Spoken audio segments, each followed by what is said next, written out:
There we go. So welcome everyone. How are you all doing today?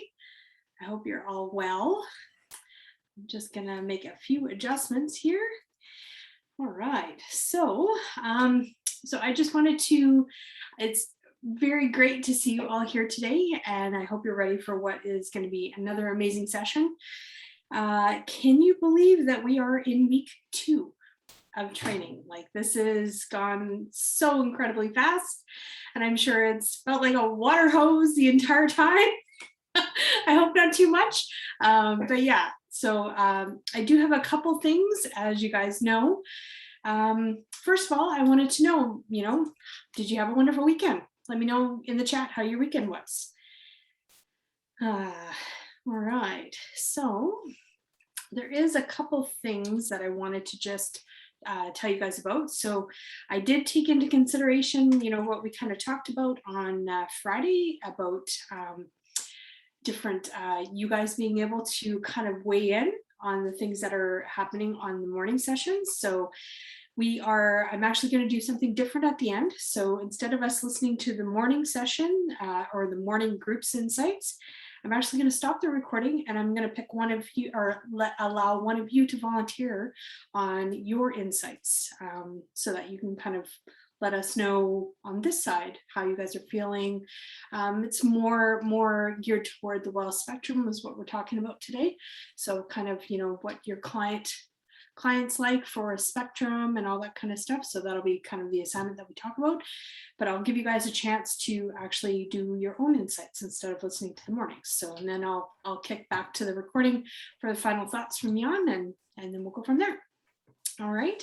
So, and just again, there were a few tiny polling questions this morning from Jan. So just go ahead and feel free to drop your thoughts and everything into the chat, and I will share that with him.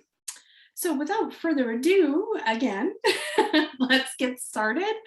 And I will press record for you guys, or actually I will press play. We're already recording. And I will, oh, whoops. Got to do my things here. Just 1 second. All right. So, and I forgot to press that little button, that share sound button. Always gets me. Oh, no, that's not the one I want to either. Whoops, apologies, everyone. Oh, where is it? There it is, right there. All right. Okay. All right, so let's begin. Good afternoon, good morning, everyone. I hope everyone is doing well today. Welcome to the Flow Consultant Training Week 2, everyone. Holy cow, I cannot believe that we are already in week 2. I hope everyone's doing well. Do, post in the chat if you did anything special this weekend. Jan's going to come on here in just a quick second, and I hope you all are ready for today's session. So welcome, Jan. Hi, Stacy. Hello, everyone. I was muted for a second, so it's great to see you here, and I'm glad that you're coming up slowly online here. I see Susan is already putting in the chat that greeting. Great, so you can do that all as well. Hopefully you had a good weekend, and you also had a good time to digest what we have done last week, because it has been quite a bit, and today we're going to add to this. So while last week we did in the previous session a lot about kind of the basics, the principles and the basics of wealth and talent dynamics, today is one of those Wealth Dynamics Extended Universe sessions, because we are going to cover the wealth spectrum, or what you might have experienced as a impact test result for yourself. One part is a spectrum, and the other is impact meter. So one is for you as a person. This is what we will be interested in. And the other one is for your business, which is something which may cover very briefly, but it's not the focus for us, because it doesn't completely relate to our one-to-one sessions or things that we are training you in. So, so write something into chat, send a greeting, like Andy just sends hello everyone. Nancy says a good morning from California. So we have some interesting parts of the world here. California, it's a really morning. I think it's like 8 o'clock in the morning. Nina from Norway. Stacy from Alberta, Canada. That's very good. We have some Cape Cod, Massachusetts. Jessica. Gorgeous day on the tennis court so far. That's great. So this is your break. We have Yvonne from Sweden. That's great. Darwin, Australia. So that's like Lance, you're already in tomorrow, which is amazing. Right? Lance is already joining us from the future.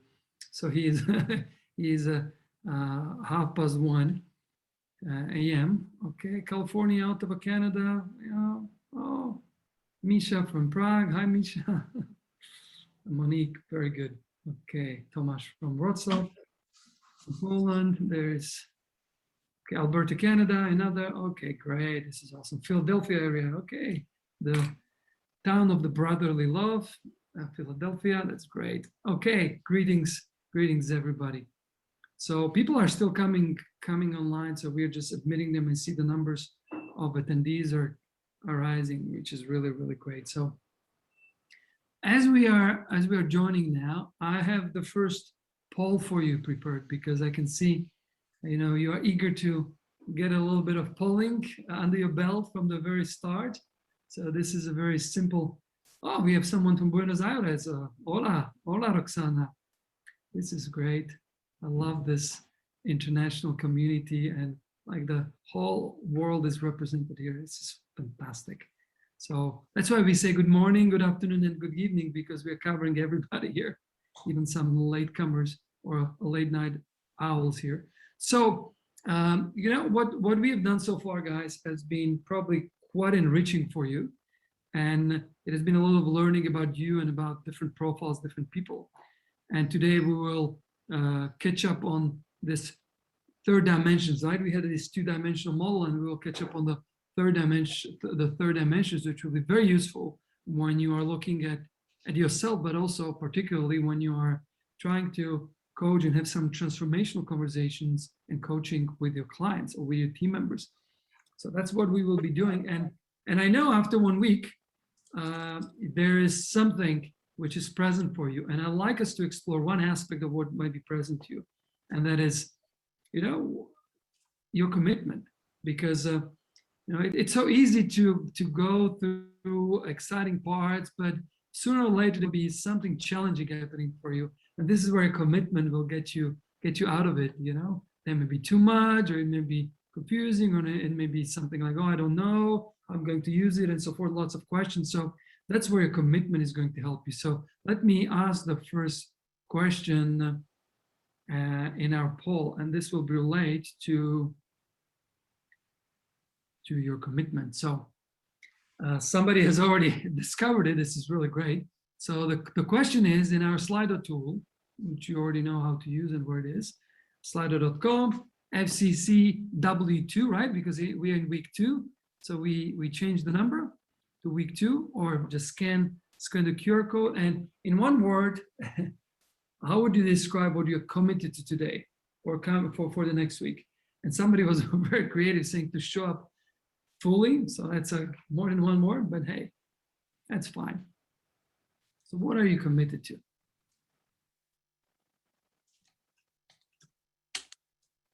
So feel free to put more than one word, but it's perfect. Learning, yeah, that's great. Learning and be present becomes something which a couple of you, being fully present. So be present and fully present, it's from the same category, but being fully present, that's like not just present, but fully present. Expansion focus 100% all in, which is 100%. That's great. Completion, finishing. Yeah, some of you see the finish line already. It's great. You will notice that the end of the training will be the beginning of the training. So the finish line may be much further than you think, but it's great to be committed to this. Expanding my horizons and expansion Great, great, finishing 100%. Okay, so things are popping up. So see what you're committed to. It's great to make it present for yourself, not just to showcase it in a poll, but you know, make sure what it is. Participation. Oh, that's a new topic that comes in.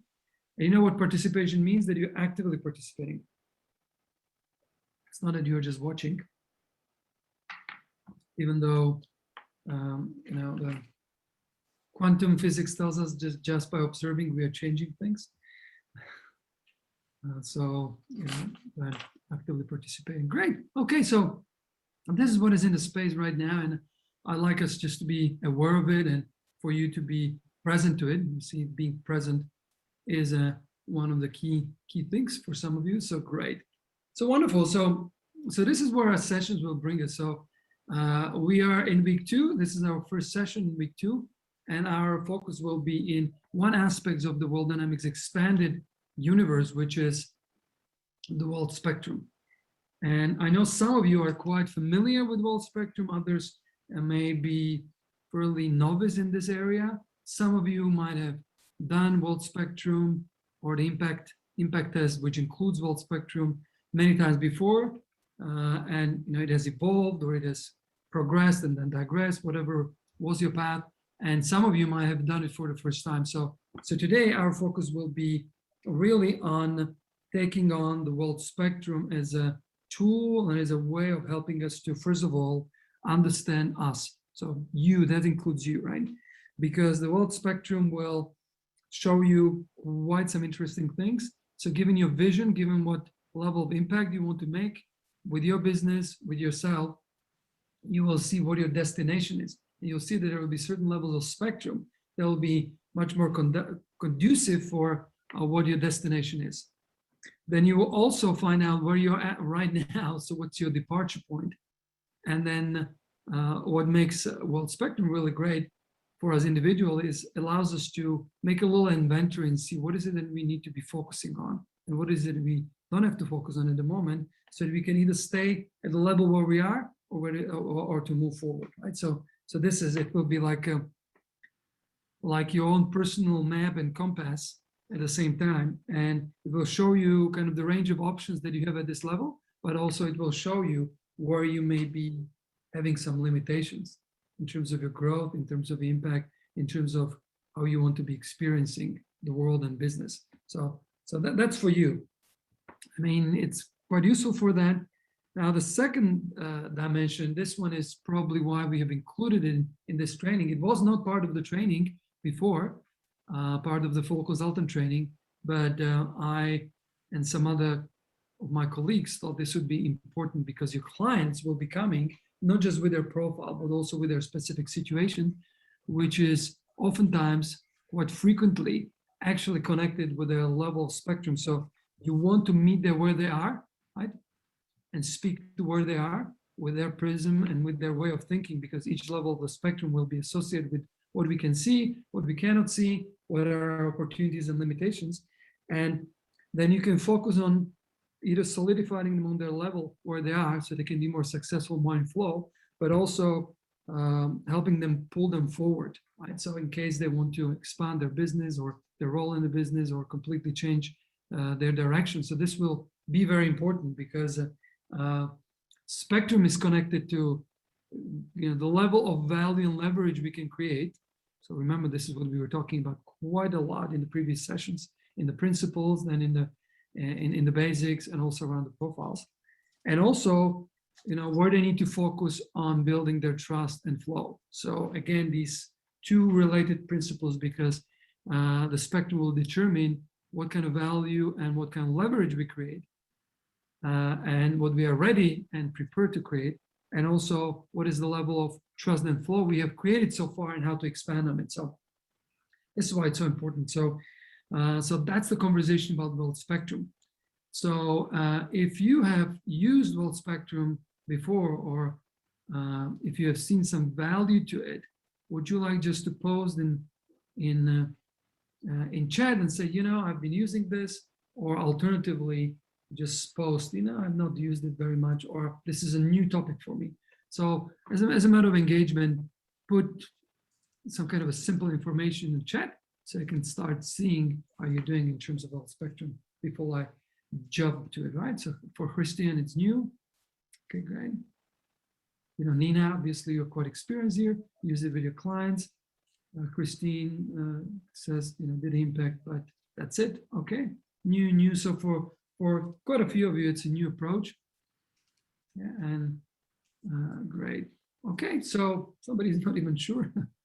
That's fine as well. Right? So the thing is that you can use it with your clients because the impact test is for free, right? You can just direct it to them, and this is really easy. But even if they don't know the results of the impact test, you know, knowing their situation and being able to ask a couple of questions will allow you to start seeing where they might be, and with some smart focused questions, or with just being you know, attentive to what they're dealing with, what kind of challenges and situations they're dealing with, you may much better hone in into their spectrum. Sometimes it's relatively simple to do, and we will get some training today in how you can start delving into this, because it will be key situation. So that's where you can start using the whole spectrum. So good. So we have a wide range of folks here, and for some of you it will be new. For others it will be a refresher or a way to go a little deeper, and yet for others it will be a matter of translating it from you to the others. Right. So I think the test is a starting point. So the world spectrum, and we call it world spectrum because it comes out of world dynamics, and it comes out of our own way of creating value and creating leverage at high levels. This is how the world spectrum has complemented the world dynamics profile. So the world spectrum provides this third dimension into how we're looking at someone in flow, right? So on the right hand side, you can see the square. Here it is with some examples of people who are different profiles, you know, like Richard Branson, the creator. But if you remember, it's a pyramid, it's not a square. So the middle in the pyramid, you can put another dimension, and you can use this square as a base of a pyramid, or you can use it as a base of a lighthouse, right? So the spectrum provides the dimension, the vertical dimension to the square, and it shows us that, you know, a lighthouse or this kind of pyramid gives us not just a third dimension, but gives us a different insight, right? So if somebody is, let's say, created like with Richard Branson, they may be operating from a different level from the lighthouse, on a different vertical level of the spectrum, which is the same in here.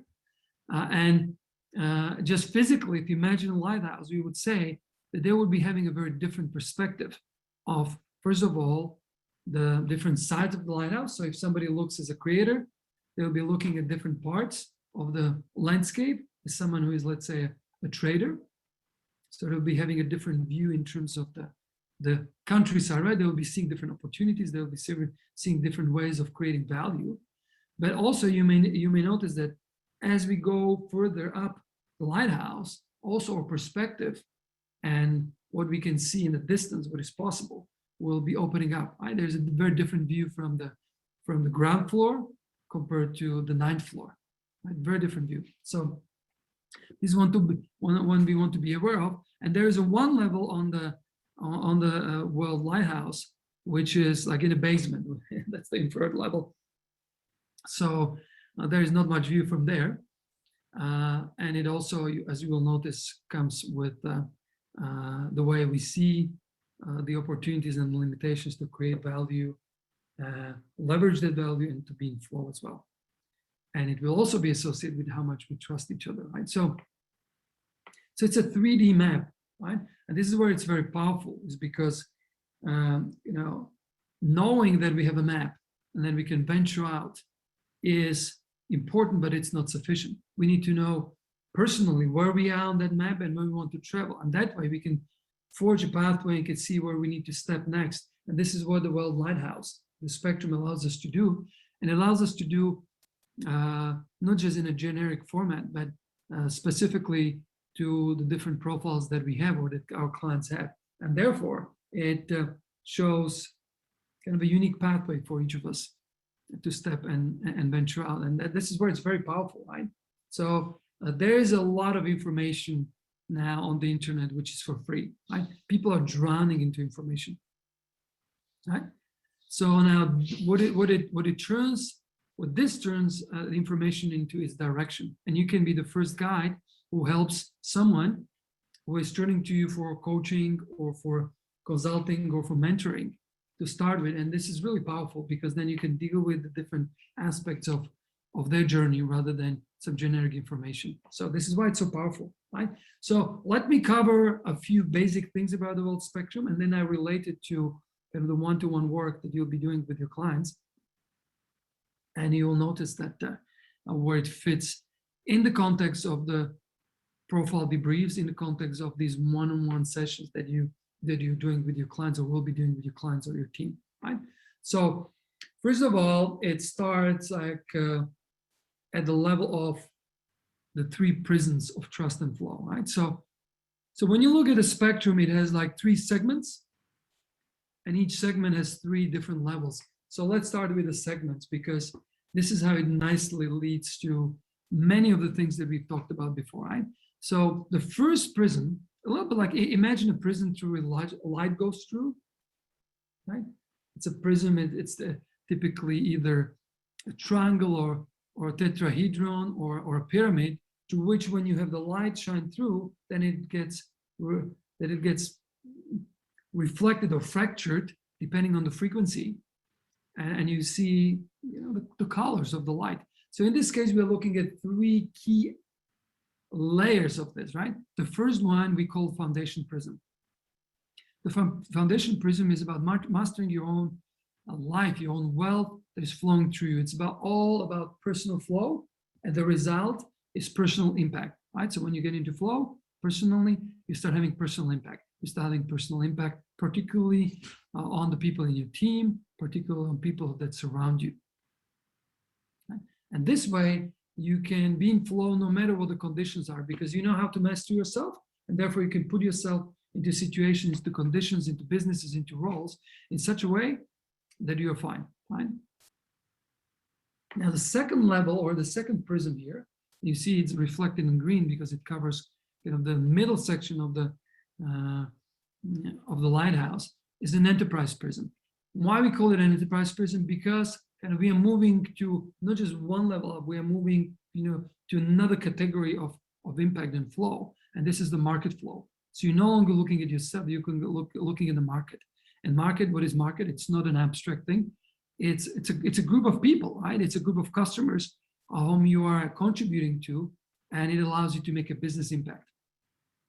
So you see, it comes from personal, where you do it through interactions, to market, which when you're making an impact to your business, whether it's the business that you have alone, or whether it's a business that we have with someone else, or whether it's one of the multiple businesses that you have.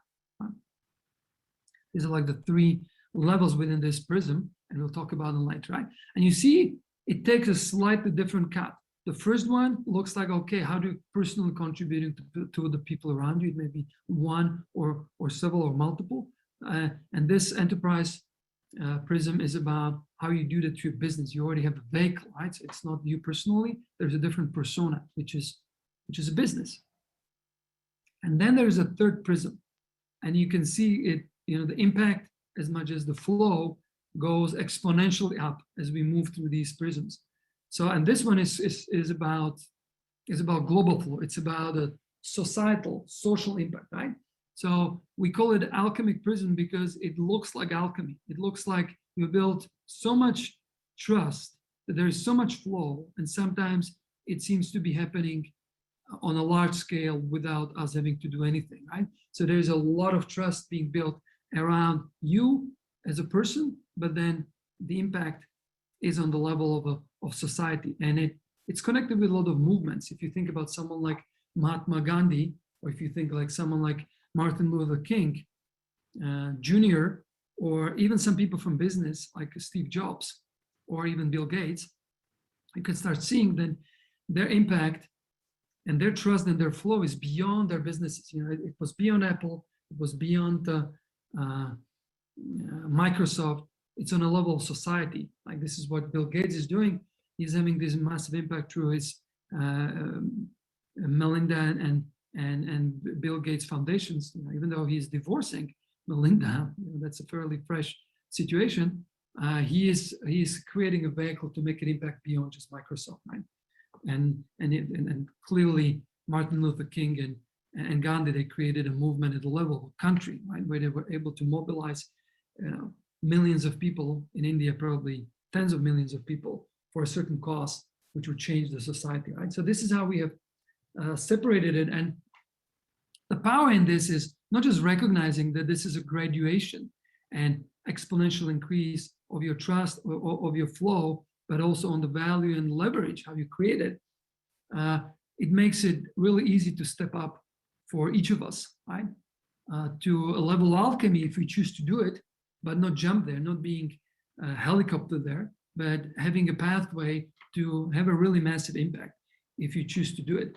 And one of the things which you will notice on Spectrum is that there comes always, you know, it's a give and take situation. So we need to be able to give something valuable so that we can get something in terms of a flow or attraction or trust, right? And at the level of alchemy, oftentimes we give our life, and many people at this level have given their life to something much bigger. You know, Gandhi and Martin Luther King Jr., they have given their life literally because they were assassinated. There's a level of a legend, right? But let's not go into this. Let's just see that there is a map and there is a pathway that you can follow. And if you break it down a little bit further, you can see that each of these levels requires some level of mastery and some level of progression. And there are actually 3 levels. This is the beauty of 3. You can see, you know, Nikola Tesla was talking about the beauty of 3 in terms of energy, what it can mobilize in terms of energy. You know, Roger is talking about the level of the number of 3 because it always can be found somewhere reflecting, you know, the 3 principles of showing up, like participating, showing up, stepping up, and also giving back. So each of these can reflect those 3 levels. So what is the breakdown of the 3 prisons here? And I know many of you are familiar with it. This will be a repeat, but for some of you who are new to this, it will actually provide you a great structure and great way of start looking at it. As you see, the first 3 level, and it's color-coded because it reflects the colors in the rainbow, and you can see that the rainbow has 7 colors from red to violet. We have included 2 other colors which are outside of the visible spectrum. One of them is infrared. We don't see it infrared. We just feel its heat, right? Like infrared sauna or infrared, lights which allow you to see in dark. We cannot see it, but we can use it. And the same ultraviolet. Ultraviolet is high frequency light, which we cannot see, but probably been to places where you have this violet lights. Everything that is white is kind of popping up. So that's how it relates. Now, I know this sounds very metaphorical, and this sounds also for some of you quite abstract. So let's delve into the practical aspects of it. So what it shows you, and this is where Spectrum is really, really useful. So listen for the principles, listen for the different key aspects of each of the level. So the first 3 levels are in the foundation prism. They're designed for you to master your own personal flow. So the level of an infrared, someone who's at an infrared level, they don't see their value, and they are just being kind of stuck in kind of blaming the world around them about why they cannot accomplish their great ideas, right? So this is infrared, no light, just heat.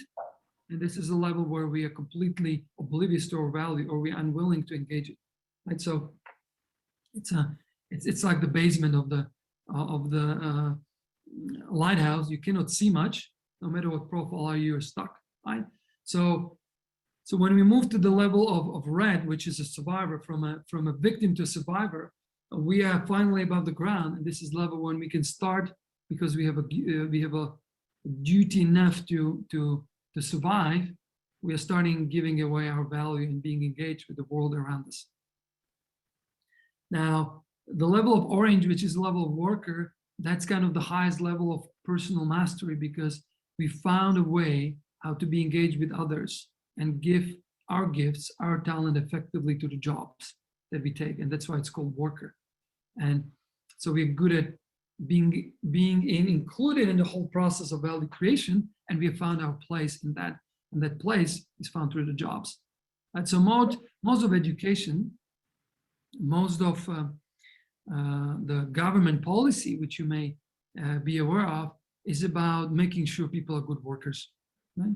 So they're moving out of infrared and red, and they're good workers, right? They get a job, they get the education, they're good at expert things and so forth. And also they're focusing on providing the jobs, right? It's the knowledge work economy. It's a big agenda for many political parties, you know, provide enough jobs so people can have a place to work, earn their living, but also can find their expression in terms of their given expertise or their given field of education, right? So those are the first three levels, and I will talk about it a little bit more as we go along, and when we talk about the key value and leverage. But this is just important for us to do, and it has to do a lot with both practice, mentality, but also structures that we have ourselves, right? It's very difficult to be a worker if you don't have a job, right? And you are not self-employed. So that the first aspect is for someone to be good at their job and having then aligned with their talent. So that's kind of the first threshold here, right? So when we master a personal flow, then we can look how we can expand to the enterprise prism, which is basically structured in three levels: yellow, green, and blue. The yellow level is a player, the green level is a performer, and the blue level is a conductor. And this is a metaphor. You see, it's a slightly different metaphor from a victim, survivor, and worker. This is a musical metaphor because in the business world, in the enterprise prison, you're no longer looking at yourself. You're looking at your audience. You're looking at your customers. So you're playing the music for someone else. Below, you're learning how to play any instrument, but at these levels, you're already playing. So a yellow level player is like a solopreneur who's good at what he's doing, like someone who plays a guitar and can always find an audience for it because they're good at a certain repertoire on guitar. And as solopreneurs, you notice you have a good product, so people hire you, and you have a market niche, and you can really deliver to your customers, right? But it's you're one person, and everything depends on you, right? So it has its limitation, it has its advantages. You're free to do whatever you do, but it also has a disadvantage that when you stop playing, there's no music. In other words, when you stop working, when you start delivering value to clients, there is no income flowing your way, right? Even though the income you can generate, it's probably much bigger than the worker and very much bigger than the survivor and infra, right? So you can see the flow that and even financial flow expands as you go up the spectrum. Now, performer, as you can see from the name, is no longer playing alone. He's playing with a band, sometimes even a large orchestra, which means, there's a division of roles. There is playing the same style. Like imagine, a band. We talked about your favorite music. Some of you, like myself, love the band Queen, no longer existing because Freddie is no longer with us. But when they were playing, it was a band, right? So when somebody was not playing, there was still music, right? So this is what you realize. You realize that it, as a band, as a performer, which is a metaphor for one business, right? A business that has multiple people in their team, not a solopreneur anymore. So performer can perform much more complicated music to a much wider audience. And also when you're not playing, or when one person of the band is not playing, including yourself, there's still music going on because you specialize.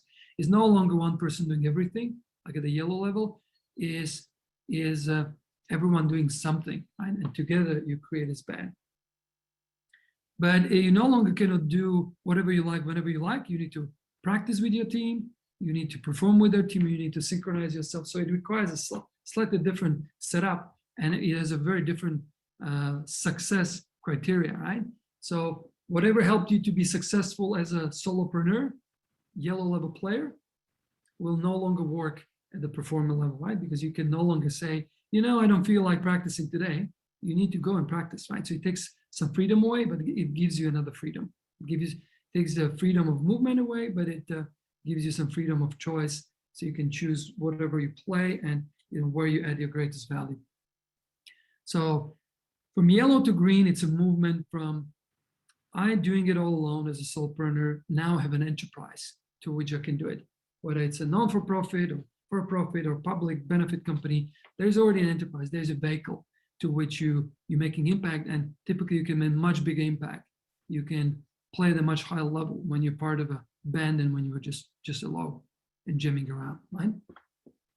So the third level here is when you're a conductor. So what is different between a conductor and performer? Conductor is no longer playing on any instrument, and they're also not facing the audience, they're facing the orchestra. So a conductor at this level, blue level entrepreneur, is someone who has multiple projects, has multiple businesses, and his role is to actually conduct how they operate. And typically they're, while green level performer selects their team, blue level conductor selects the leader of their different teams and make sure that he has some score to play from, and also he makes sure that he focuses on the different teams that he has and different streams that he has, right? So this is a level which many people are pursuing, and they're pursuing it because they want to have multiple incomes, right? They want to have passive income. You might have heard this for so many times, let's just chase passive income. But you realize that there is nothing passive about any income. It just flows from a different set of assets, right? So whenever you have income, it flows from assets. At the yellow level, the asset is you. At the green level, the asset is the company and the products and the promotion has. And the level of a conductor in the blue level, it's multiple assets which are generating income, right? And you need to be at a certain level to be able to, first of all, maintain multiple asset generating income. And there is no such a thing as passive income in this case, because passive income typically is associated with the phrase of earning money while you're asleep, right? Have you heard that? Oh, I can make money while I'm asleep. That's very good. But if the asset is not performing, if the team is not performing, if the business is not performing, what happens is you can also lose money while you're asleep, right? So every hour that you're asleep, you are losing more money, right? And it seems like you cannot influence it. So this is why it's so important to get to this level rather than try to parachute yourself on this level, right?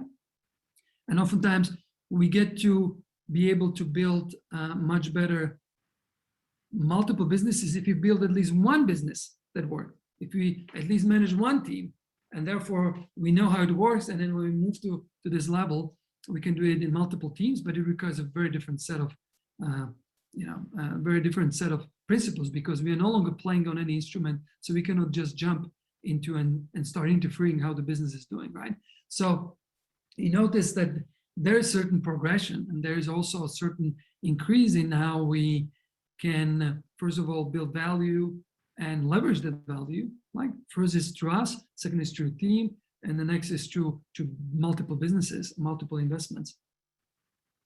And it takes a very different focus and very different approach.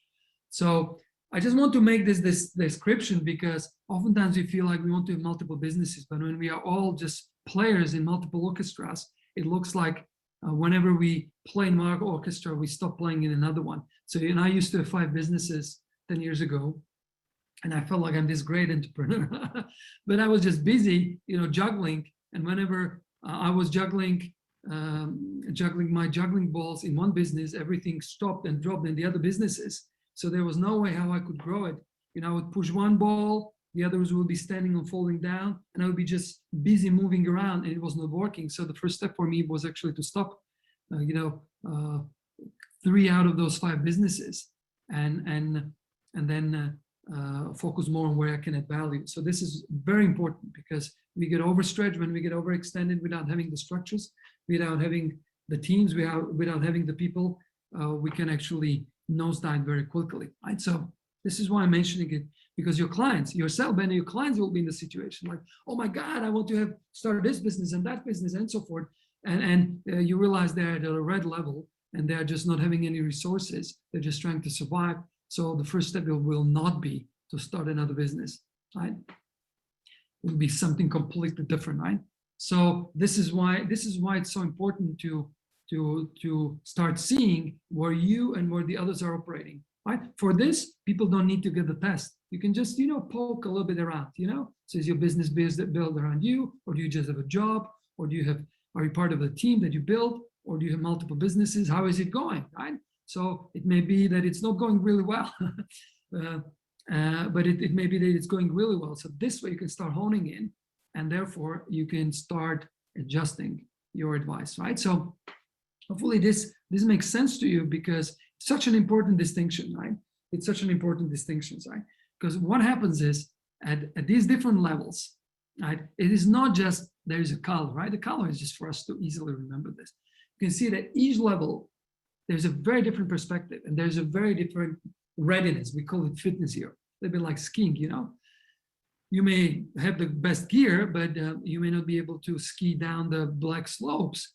But you will be seeing snow, you'll be seeing obstacles in a very different way, depending on how skilled you are at skiing. So each level will bring you a different perspective, because you're higher at each high level, but also because you see things through a different lens. So here, like you see, your potential and your limitations will be different, right? For someone who is at a red level, survivor, they will see their horizons will be very short term. They will need to make money this month, or otherwise, or this week. Otherwise, they will be stressed that they won't survive, right? They will look at different possibilities in a very different way, right? So what you can do and what will limit you to do things will be shaped by the level where you're operating in, right? Also, the benefits and the cost will be different, right? So each level is connected with what we can get, the benefits, but also what we pay for being at that level. There is no such a thing as free lunch at any of these levels. You always, when you get something, and you always get something on this level, you also have to pay for it, right? So when you're at a red level, you can just kind of coast, and the cost is that you are really tightly walking the rope. There's no maneuvering, there's no buffer for you, right? But you get something out of it, right? You don't need to create anything in excess. You don't need to kind of play to your strength. You can just kind of go by. Right? When you're at the level of a blue level conductor, then you have a lot of time. You have a lot of money, but you also need to pay attention to a lot of risk associated with your businesses. You need to make sure whether these businesses are performing, whether they're delivering, whether they're the right people, and so forth. So it's a slightly different levels, but the potential is much bigger, because you can start new businesses rather than just look for new jobs. Right? So this is really important, and it goes together with emotions and psychology. Like at the red level, oftentimes we experience a lot of stress because things are very tight. At higher level, the stress turns into something else, and we experience different emotions. So, so the psychology, and we are looking at like what motivates us, what is the need. That's the kind of psychology behind this. It's also very different, right? We're looking for some stability at the red level, and when we are already stable as a worker, we're no longer looking for stability. We are looking more like opportunities to give our best and to expand our contribution, but that may be limited by the job we have, by the company we work for, and by the whole setup of our value and how we're seeing our value. So I'm saying this in generic terms because every level will have it slightly differently. Right? The strategies to succeed will be differently. Right? So if you just look at the comparison of two levels, right? If we look at the orange level, which is a worker, somebody who has a job, and a yellow level who is a solopreneur, who has created his own job. Nobody is giving to them. You see, the strategy will be very different. Mm-hmm. So the worker will try to do his best job in the area of their responsibility so that they can see how much he contributes to the team and he gets rewarded for that. Very different area, right? And they will be always limited by the time they have at their job. A strategy for someone who is at a yellow level, and this is what many people who start their own business after they have had a really successful job don't get, is that suddenly it's very different. You don't have a job, sorry, and you don't have a job and you don't have a boss. Like before that, you would be someone who would be pushing you to do things, hold you to account. But you start being yourself, there's no boss, which means you don't have to do anything, which means sometimes you don't do the things you should be doing. And so at the yellow level, the strategy to success is actually to have a niche, to have a relationship with your clients, and to be able to effectively promote yourself, right? And this is a very different strategy. You don't need that often when you have a job. So you can start seeing this as coming with every level, different strategies to succeed. And also to stay at this level, move up, there will be different steps for it, right? So what it is that at each level, there will be a range and opportunities for you to create value, leverage that value, but also to build your trust, whether it's credibility or it's confidence, and it will influence your flow, not just flow that you're feeling, but also financial flow, right? So this is why it's so important. And you see those different layers here, you see those different aspects of what we are looking at. So, so let me see by some of your responses in chat, if you can see, you can first of all relate to something that I was talking about in terms of the spectrum, maybe from your own life, maybe from life or business, somebody that you can see. Can you start seeing some of the distinguishing factors? Can you start seeing some of the differences in people, right? And write down, where you can see it in the chat. I can see the chat. I can tell you as you're writing, I'm yellow with team, I think. Okay, smell, that's great. So there'll be team extending you. It's great. And you'll notice that we build teams and we are joining other things differently, depending on the level of value, level of a spectrum we are. Remember when we were talking about the ideal team, 1 + 2 + 3, you'll notice that it will apply differently depending on the level that you're at. Yeah, some people are kind of showing up higher than they think they are. Okay, that's perfect, right? You will notice that it's not the highest common denominator, but it's the lowest common denominator. If you don't have things solidly organized at the personal flow level, it will be very difficult to operate at a business level, right? Because you become a liability for your business if you have not handled yourself properly, right? That's really great. And guess what? None of these levels is better or worse. It's just they are more or less sustainable, and also they allow you with a larger impact or a small impact, right? That's what it is, because there are always benefits and costs at each level. The only level that is not sustainable is victim level, because you cannot consume more than you produce. You end up being financially, emotionally, physically bankrupt, right? So that's like a suicide level, but the others are sustainable. Right, so let me actually ask you guys. Let me ask you, how are you all organized? Like, what level are you guys at? Let me see if we have this. So I'll ask it this way. So select, go into the active poll and just select the level that you're operating from right now that came out of your impact test. Or, if you feel like somebody, Annette was writing, I feel like I'm a more orange, put that what you think is more appropriate. This is not rocket science. It's better to be grounded at a level below than to feel like you are flying in the air without solid foundations.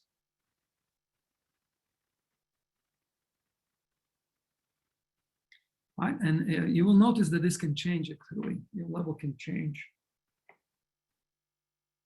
as you go along. I've gone through all levels to green and then back down to infrared, and it was a really bumpy journey.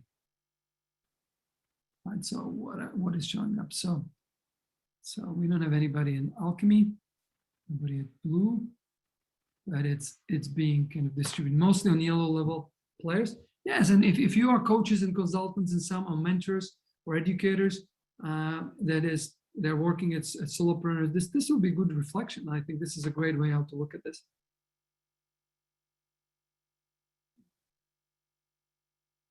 So there's a question actually. I see Andy seems like as an implying successful in what I do, I feel like a worker. What is the catch that puts me in survival level, please. Okay.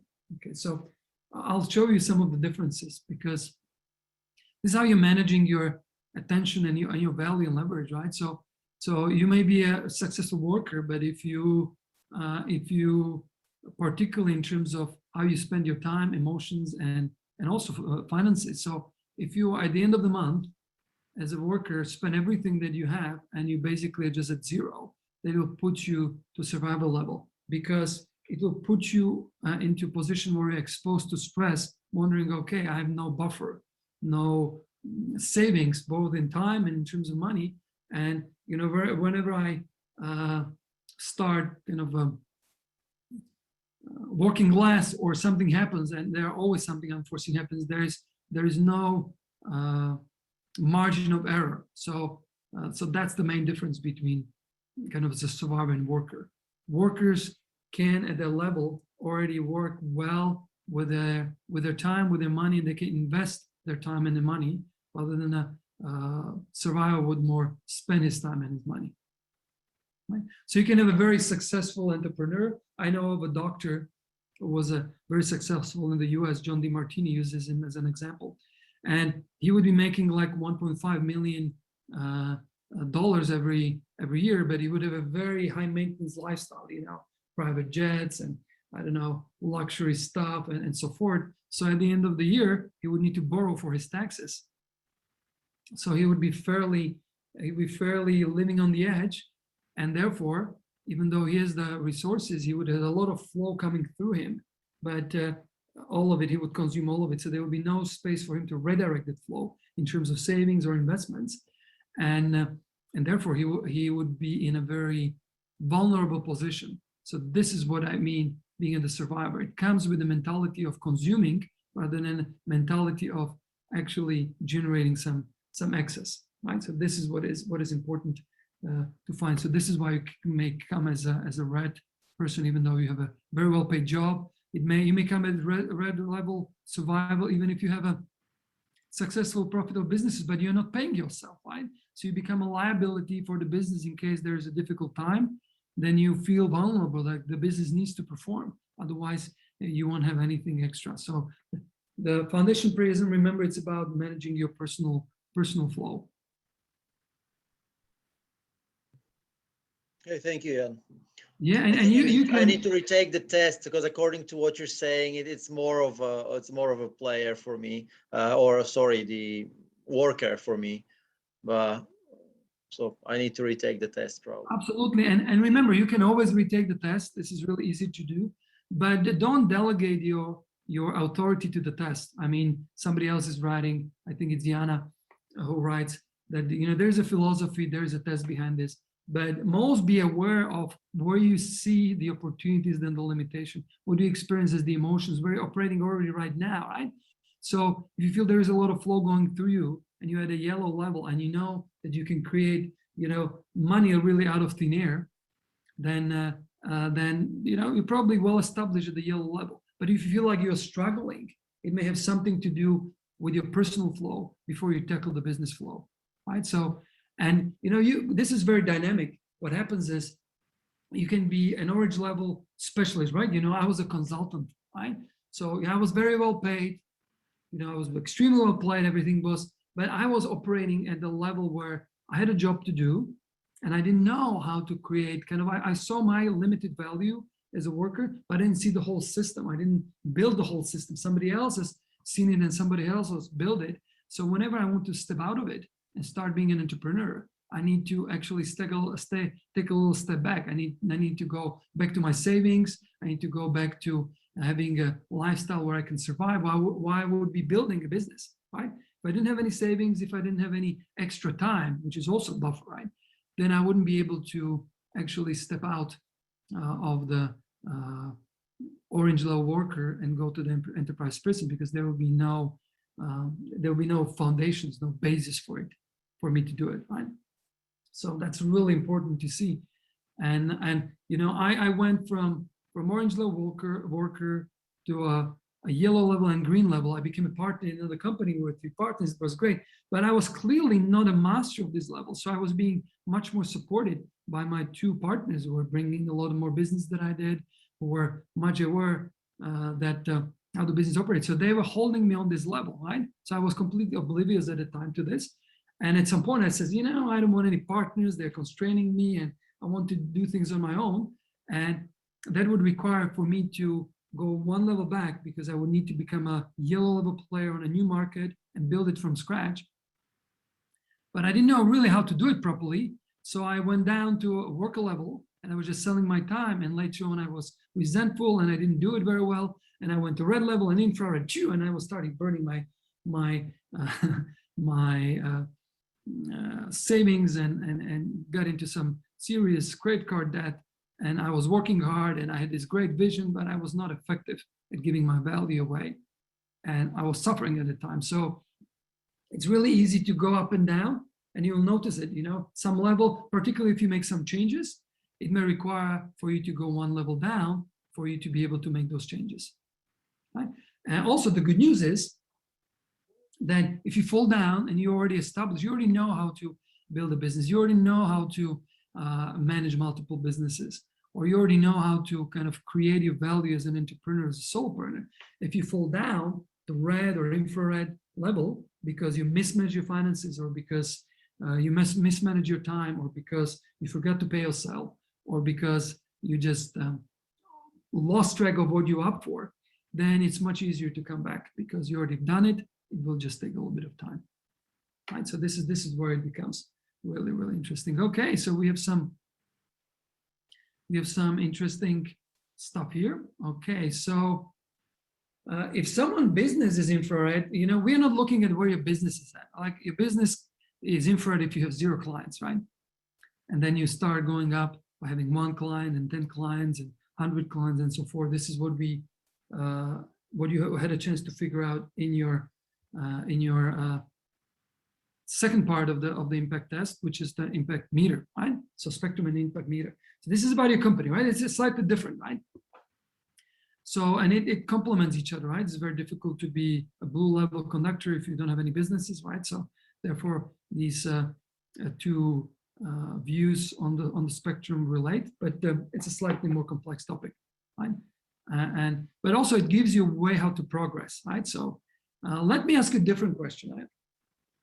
So let me ask you not about you, but about your clients. Where do you think, if you look at the typical client or typical team member that you have, where would you guess where they are? You may know, or you may need to guess where are they operating most from, right? Because it will be given by the problems, it will be given by the situation, maybe green level teams that you're working with, or it may be some entrepreneurs, or it may be some leaders in organizations that are workers. So let me put this into this one. So what do you think in terms of your clients, right? At which level of the spectrum are typically your clients? Put this into Slido, because this way it will be much easier for us to track.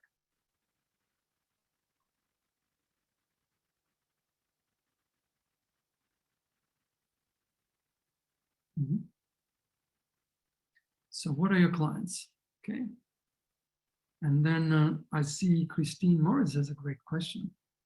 And you will notice how it all nicely fits together. It's a great question, right?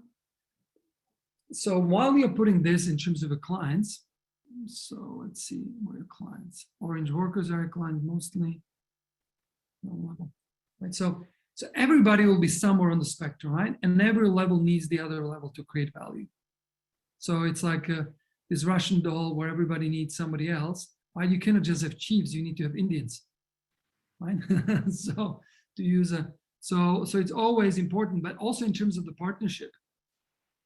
Well, like Christine is asking, it'll be very difficult for you to partner up with someone who is 2 levels up above you, right? If they're 1 level up, you can probably do it, but they're much more in a position to hire rather than partner with you. And also when you are like low level, like I used to be this red level guy, you know, we just get by and survive 10, 12, 13 years ago. But I would partner up with a good friend of mine, and we would be having a business together, but we were all red level guys. So we were both just surviving. You know, there's nothing much we can create in this partnership because, you know, nobody's creating too much flow and we are just struggling together. It just, as you know, misery likes miserable company. So we can, you know, complain together and struggle together. But it's not a way how to create partnership, right? So you can create some partnership at a yellow level. It's mostly promotion partnerships, right? Because you say, okay, you help me with this promotion, I help you with that one, and then we split with some key what we create. At the green level, the partnership is that somebody actually hires you, or you become business partners and you build a business together, right? At orange level, somebody hires you. That's the way how they how they get you involved with the business. Because if you are not ready to play at the enterprise prism, they can still give you a job and you can still do a good job, you know, as a marketing or production or education, whatever. It's still good, right? They give you a job, they pay you for your time, and they deal with everything else. So so that's how I would look for partners at someone, you know, I would not start looking for partnership if I'm at the level on the, you know, foundation prism. I will look for a job. I will look for someone I can help to, you know, I will look for the customer number one, which may be someone who gives me a job. That's a good starting point. You don't need to stay there for too long, but it's much easier because the higher you go, the more complicated the value chain becomes, right? So when you're just getting a job, you make sure you're doing a good job, right? When you start being an entrepreneur, you need to think not just about the job that you do as a consultant or educator. You need to think about marketing. You need to think about some of the other functions of the businesses, and it's all on you. And it spreads your time. So this way, getting a job, it's so much easier because you don't need to think about the other things, and somebody has already secured that there are sales, somebody already secured there is flow happening. So this is why it's so important. So whenever you're partnering with, you know, don't select someone who has not handled themselves, because they will be a liability. I'd rather give them a job or collaborate with them on a promotion where they can show their value and will be limited time. Every time you go up the spectrum, the time horizon expands, which also means that you need to be much more grounded in the fundamentals. So, you know, infrared people think like, what do I eat today, right? The right thing like, okay, this week, do I need to get by? Workers think on a monthly basis, and then you can start seeing yellow level players, or you think quarterly. Then you go on the green level, it's more of a yearly horizon because they know how to convert time and collaboration into flow of cash, right? And also they have some buffer, so they can see you know, through a much larger horizon. And then you go on a blue level, they're thinking already years, 5 years or more. You go into alchemy prism, these people think you know, decades, sometimes generations, right? So, but before you can think like that, you need to have those foundations covered, right? So I can see some questions in there. So, and I see Jill is giving you some answer to this. So I will not go too much into this. What I like to highlight for you guys, I like to highlight something important, right? And that is, and then we go for a break. But this is really important because there is a connection between the value and leverage across the different levels of the spectrum. And you see, this is put in nicely, driver and designer, that I'll explain in a second. So when you think about it, listen for this from two perspectives. One, how does it relate to the value that we can create or we need to focus on creating at this level? And also, what is the most natural leverage? And do we create a leverage ourselves, or does it come from the outside? So that's the first aspect. And the second one is how much trust and what kind of trust we have available to us as we progress up these levels. Right? Remember, trust is coming, trust in ourselves, confidence. And the second one is credibility. Right? The third one is predictability, but we are not going to deal with it for now. Right? So these are the two domains, right? So how does it relate to this, right? So if you look at the infrared level, they're not aware of their value, they're not giving it out effectively, and they're not leveraging it properly, right?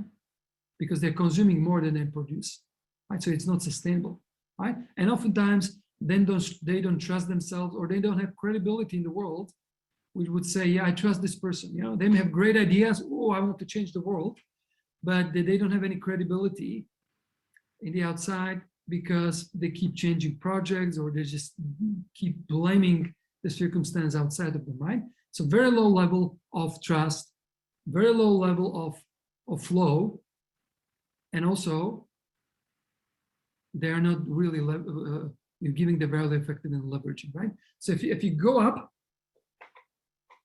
you start seeing that the first step from a victim to survivor is that you step into your value and you start designing your value. You say, okay, you know, I want to give my value, and I want to be, you know, focusing on where can I give the value as much as I can, right?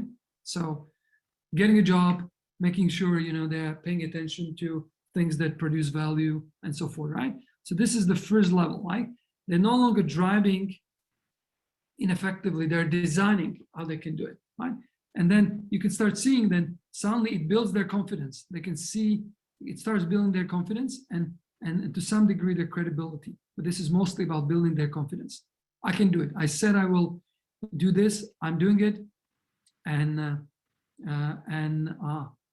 this is what slowly builds confidence. Then I can do it. What happens next on the moving to orange level? This is starting to using your value and putting in a place where it can be leveraged with others. Job, what is job? Job is value within the larger system of leveraging, right? Organizational structure, organizational processes.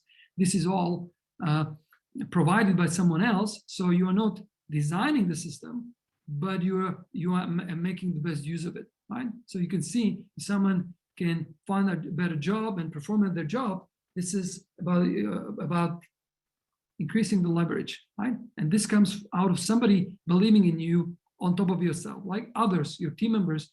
The one who gives you job needs to trust you as well that you can do the job. It's just one person. It doesn't need to be an army of people. Just one person needs to trust you, the one who gives you the job. Right?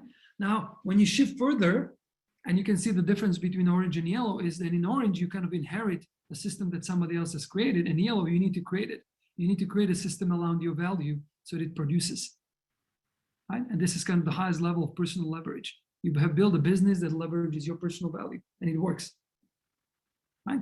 And you can see this is about building trust, which means confidence in you that you can do it, that you can monetize your value, but also it shows that you can build credibility with the customers. They believe you can deliver. Right? So this is another step. And as we go further, you see, you know, this is already social value. So it's a level of an enterprise. You can add some value to something that you've created together with someone else.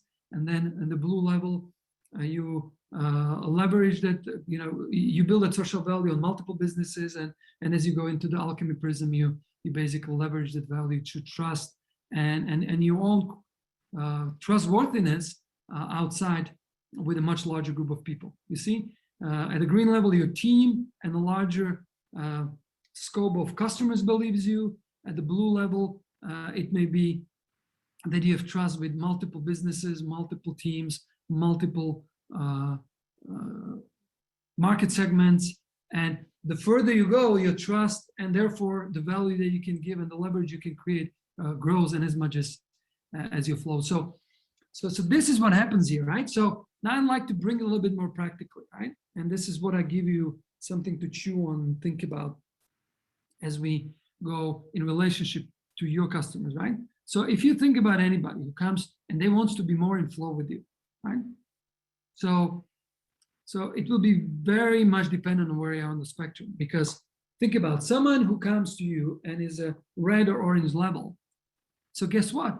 Guess what value they see? Guess what flow they're creating? They're seeing the value that is coming from doing a good job. So you want to focus on how they can align what they're doing, their role and their job with their profile, right? So if they're a creator profile, how they can align their role in such a way that they can bring more of what creators' value is, more innovation, more initiation, and so forth, right? So this is where you can start focusing on, are they part of the right team? Are they having the right role? Are they having completely aligned with the right time and so forth? So this is the key for them, right? And where do they need to invest? More into their confidence or in the credibility of people on their team? Very different situation. You're also looking for them to see, okay, so if you're not part of the team, whose team you can join, right? So this is looking around the square and saying, okay, so if you are an accumulator, look for some -3 and -2, right? Look for some deal makers, or look for some supporters, and see if you can work better with them, because you'll be helping them. Right? So this could be one angle to it, right? But remember, the key things are, in this case, your value will come from your role and from your job, so you can optimize that, or change jobs if they are not able to optimize. And second, your flow will be coming from the salary you get. So the salary, you want to make sure, like somebody's writing, that you are actually not spending all your salary, that you are actually taking some for your lifestyle and adjust your lifestyle, but also you're saving and investing some of it.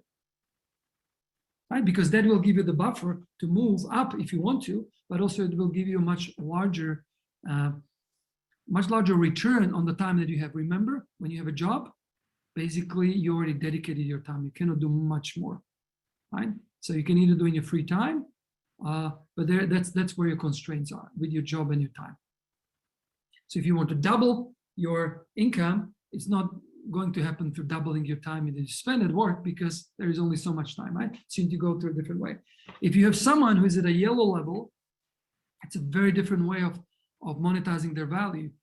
It's about making sure that they know what value they are bringing to their customer.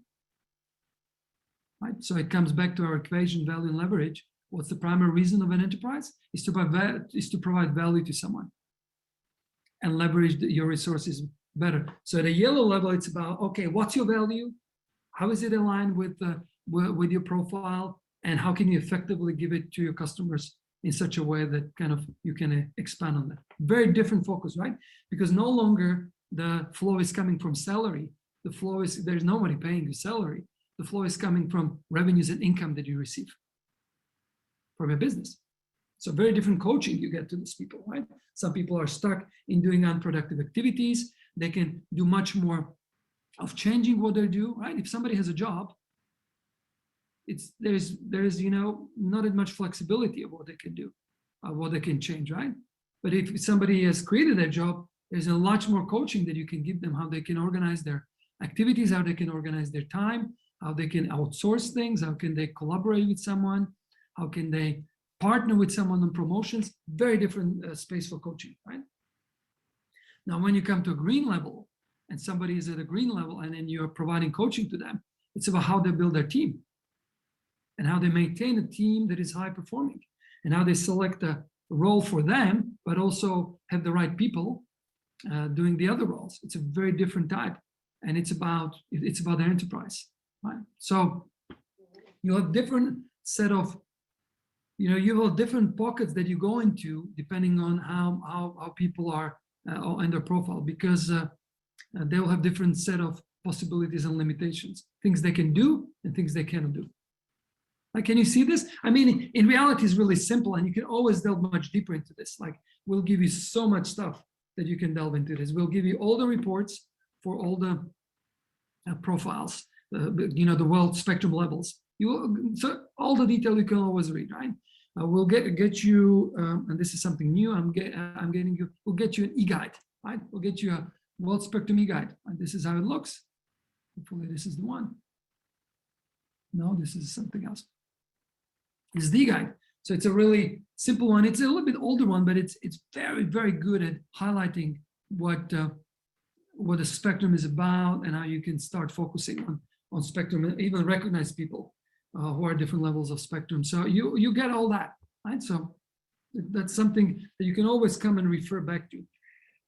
But in the context of our conversation here, what is super important that you start seeing that different value, different trust, different leverage, and different flow is associated with different levels, and therefore different interventions, different advices, and it can make all the difference, right? So I'll give you 3 examples, and those will be all related to these 3 levels, because I'm most interested in the worker level, player level, and performer level, and this will be something where your clients will come up with as well. And that's what I saw in the in your here, Paul. It's mostly at these levels, right?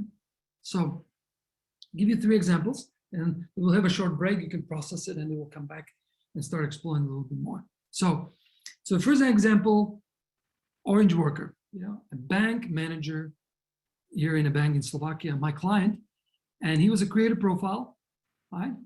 He was hard to create, but he was so busy with kind of managing team and managing disruptions that he wasn't able to actually provide a value for what he was hired, and not in a level that he wanted to, right? So remember, whenever somebody hires you, they don't hire you for time. They don't hire you to be in the office from 8 a.m. to 5 or whatever is the time. They hire you for a specific value that you bring. His value was some strategic insight in the bank, right? Some strategic planning. So when we were looking at his profile, the first thing was I asked him, so how much time do you have now for creating things? And he says, nothing. I don't have time for this because I'm so busy with managing my team, with troubleshooting, going to meetings, and I'm just so fragmented. So very simple thing for him was to create half a day where he could actually deliver some of the creative work that he could do. Remember, half a day is just 10% of his time, but he has nothing. So he organized his time so that he can be in flow. He didn't need to change jobs because he could still contribute. The job was in line with his profile, no problem, right? But he didn't have time for it. So create this half a day when he went to a coffee shop near the bank, and he would create, strategies and some of the other things that he was actually paid and hired to do. And that increased his productivity immensely. Remember, one day when you're in flow, 5 times more productive. So for him, this was his access to this, right? So suddenly everything fell into place. He had some days when he would dedicate with his team. He has trained his team not to disturb us during this time. He had some creative brainstorming with his team to do the work. Perfect, right? So small intervention that came out of one conversation with him, which made a big difference for him, right? So it's not about incremental, it was about big deal, right? Orange Law worker, he didn't need to fire his team, he didn't need to change his job, just need to slightly rearrange his time within the flexibility he had, right? So simple example at this level, right? Let's go to a yellow level.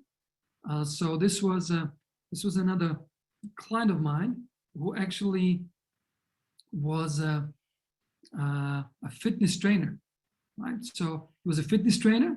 Basically, he was training people to get in shape, right? So his level was he was the lord of his time, right? He could do whatever he liked, but there was something missing in his. And in his case, because he was a star profile, was that he didn't have a clarity about his brand, what he stands for the world, and also what value he was giving to his clients. So he redesigned his offering. He decided not to take on certain clients. He decided to focus on the clients where we had the most difference. And therefore, he was able to triple what he could charge with his clients. And guess what? It released a lot of his time, and he could still do a great job.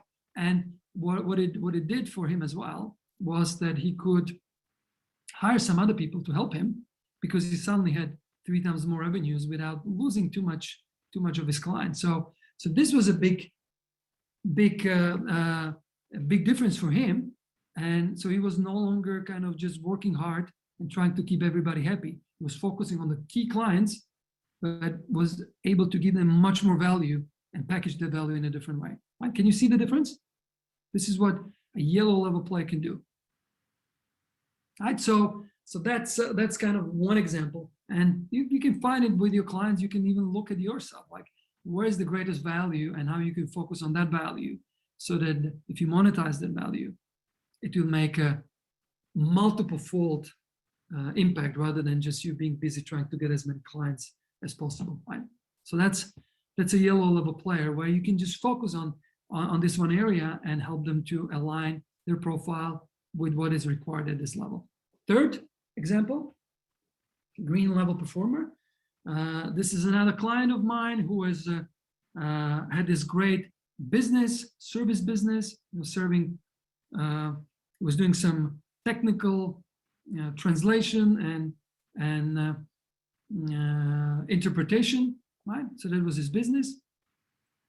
And he was working 6.5 days a week. He has a team, everything was happening, but he was just hopping around like crazy, right? And this is what happened. Like he was trying to do everything in the team. So we set up a very simple rhythm for him. where he would have some meetings with his team, where he would devise his role and so forth. And what happened as a result of this, he was able to cut down in the business cut down his time in business from 6.5 days to 2.5 days. Can you imagine that? Suddenly, he was getting much more done because he was focused on sales. He was not troubleshooting. He organized his rhythm and his team in such a way that we were not interrupting with everything. Everything happened on kind of Monday mornings, Monday afternoons. So that was in one high-impact day.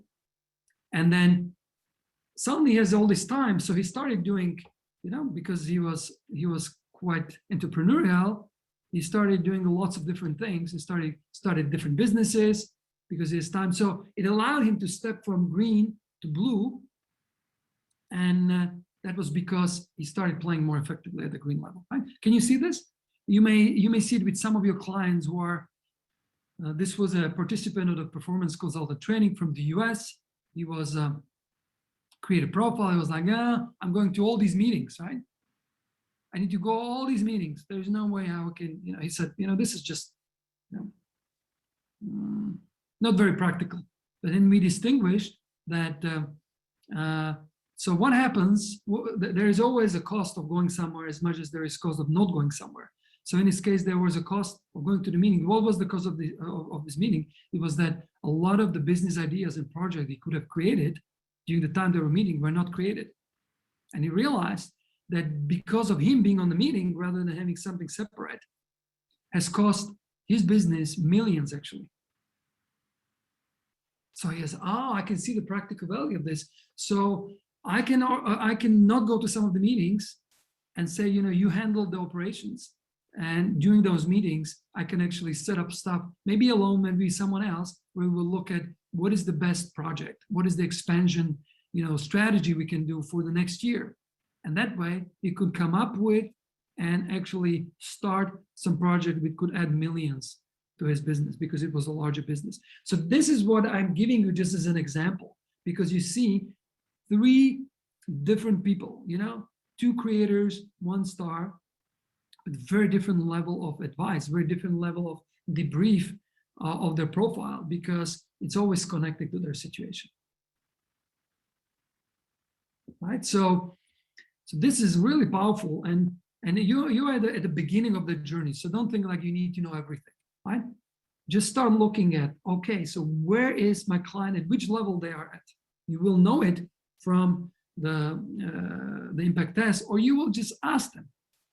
You will not ask them, are you at a red level? But you can start engaging them and see, what are the challenges, what are the problems that you're dealing with right now most.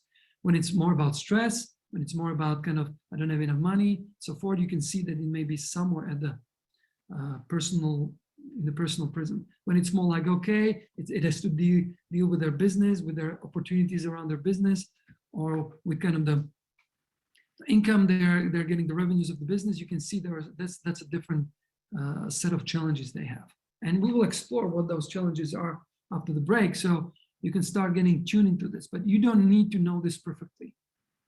This is just a way for you to do a very gross, very rough level of distinguishing, and it will guide you so much in your debriefs, in your one-to-one work. Okay, so this is really great, guys. So I'll let that sink a little bit, right? So let's take a short break. Let's take a 5-minute break and have that all processed. And when we come back from the break, if you have any questions or any insights that you have, you'll be able to share them. What we'll do after the break, I show you some of the steps that you can focus on at different levels. You find much more detail than in the materials, and you will start looking at your clients. You start looking at what is it, where is it that they're at, what is it that they're dealing with, so you can be much more tuned in and prepared when you have them in front of you. Okay, so far, just put a little emoticon. There are these emoticons. Put a little emoticon in so that we can see it's under reactions. How are you doing? This is thumbs up, or you can put something else, like, oh my God, or something like this. I just want to see how you're doing. Okay, cool. Pretty good. So it's 21 past, whatever hour is in your time zone, Roy, I like your emoticon, Roy. So we'll come back at 26 past or 27 because it has already shifted to 22, and then we will restart. So this is a TNP, relax and move, kind of a break to digest. All right.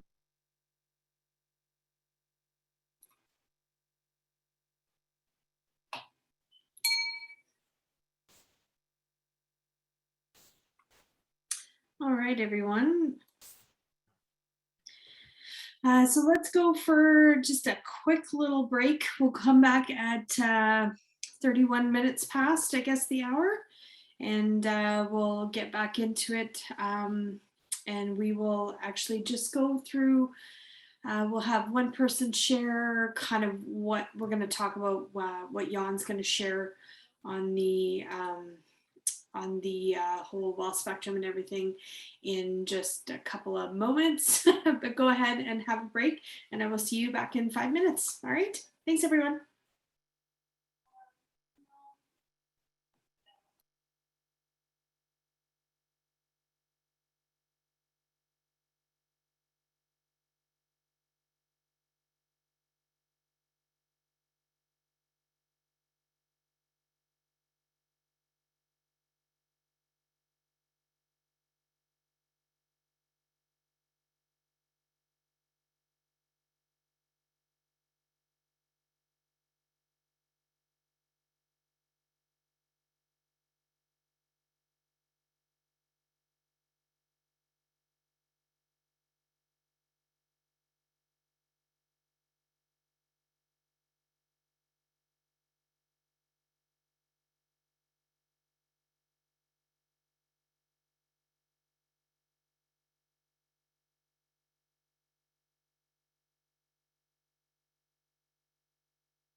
All right. Welcome back, everyone. I'm sure we are in for the rest of the session, in for a treat again. So like I said before, when we go to sharing from this morning, I'll actually stop the recording and I'll allow someone to volunteer to share on what the slides are talking about. All right. So I will get back into the recording and we will finish her off. All right.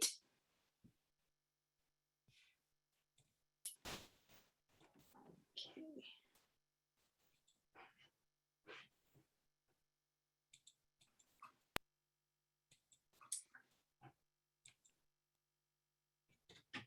All right.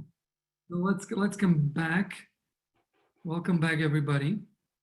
I caught up on some of your comments in the chat, but I think the important things to synthesize from this here is that every level, remember how flow gets created? You have value and leverage. It's like building a river, right? So at the yellow level, sorry, at the infrared level, there's no river. There's just a hole, and you hope that it may rain into the hole. And sometimes it does, sometimes it doesn't, but mostly it's dry, right? So you start building the river, and each of the levels, it's like a bigger and wider and steeper river, right? But it's also not just the result of the building of flow, but it's also ability to do that at any point, right? You'll notice that someone who's really good at red level, they can serve people until they have given everything they got, and they get enough, right? At the worker level, at the orange level, right? People can find a job, right? If they're good at workers, they can always find a job, so they feel like the flow is not dependent on their job they have, but on the employability that they have built over time, right? So that's like, but they don't know how to build a business, right? So at the yellow level, they know how to build a business around themselves. So they know that every time they're not having any money, they can monetize it through promotions, through product and promotions. That's what happens, like at the yellow level. You ask them, how do you add an extra $1,000 or euros to your bottom line? They says, I run another promotion, right? And they could probably do it at a higher level than 1,000 euros, right? So, and you can see at a green level, it's about, okay, so it's about a business, right? I can build a business. And that way I can create much more flow. And this is something that they can do, they consistently have done. It just takes a little bit of time for them, right? So that's what it is. Someone who is at a blue level, they know how to manage their investments, whether it's in companies or in projects or anything. So they know investment is not performing, company is not performing, so they know how to turn it around or shut it down and go somewhere else, right? So this is what I'm talking about. Each of them is like a different level, and you can become really good at that level. And there is something else that helps you to be good at this level. So this is how it's so important now. You know that flow needs to go somewhere. So there is an important why behind this, right? So your why behind this is, I can see Jessica showing us something funny here. You see, I'm watching you. So, there's always like the higher why, the more there will be reason for you to either get a job that makes a difference, or build a business that makes a difference, or have multiple businesses that build the difference, make a difference. So your why will be like the destination of your river. You know, the more clear destination where you want the flow to go, the stronger you have the energy to build the river, right? Then you need just the skill and the experience. And this is all about skill and interest. That's your entrepreneurial fitness, right? So this is quite important. So I just really wanted to wrap it up this way, because this is how it beautifully and nicely links to value and leverage. Like value only can flow through something, right? Value cannot flow of its own, otherwise it's a pedal. It needs to flow. And one way how it flows is a job, right? This is where I give something and I get something. This is how flow gets initiated. Or it can be a product, which is at the yellow level. Product and promotion kind of initiates and maintains flow. And at the green level, it's the business. That's the vehicle. And you see, like job is probably 1/10 of what you can do through a product and promotion. So there's always like a 10 times more. A business can have multiple products, multiple promotions. Therefore, it's more valuable 10 times if you have multiple businesses. So that's the reason why you can 10 times more increase your flow, but that requires for you to create 10 times more value, right? And that's what a vehicle is for. Now, what you can work on is on the trust element, because the trust element is the access to it. So this is a combination of kind of your internal and your structural, external aspects. And this is how you go up in the flow, right? So, okay, guys. So I know some of you, this was like a drinking from a firehouse. So don't worry about it. So if you were thirsty and you got a fire hose, you may be wet and still thirsty, right? So what I would suggest is just select the most important things. And this is what we're going to do. We're going to actually adjust it, this massive topic, which we could go and just work in a couple days dedicated workshop just for this, right? And we've covered in an hour, right? So don't worry.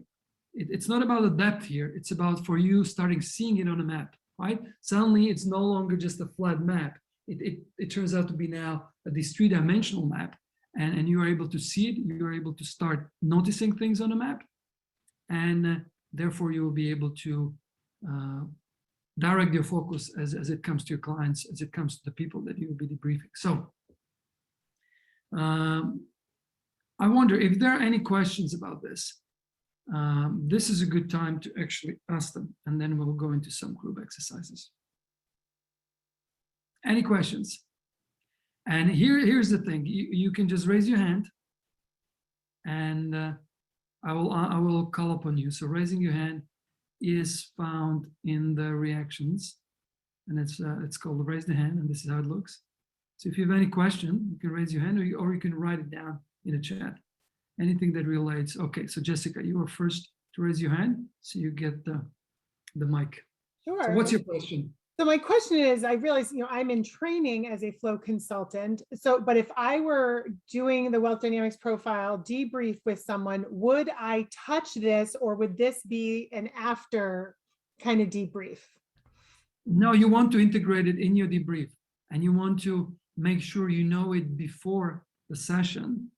Okay. Okay. So give them or you want to have it surfaced as soon in the session as possible, right? You tomorrow and in the next few sessions, you'll get a structure and a process, how to approach the briefs, so you don't need to try to reinvent the wheel, right? And you can start with that process. But this is something that you want to include as an important information because it will influence where you will lead people in the debrief, right?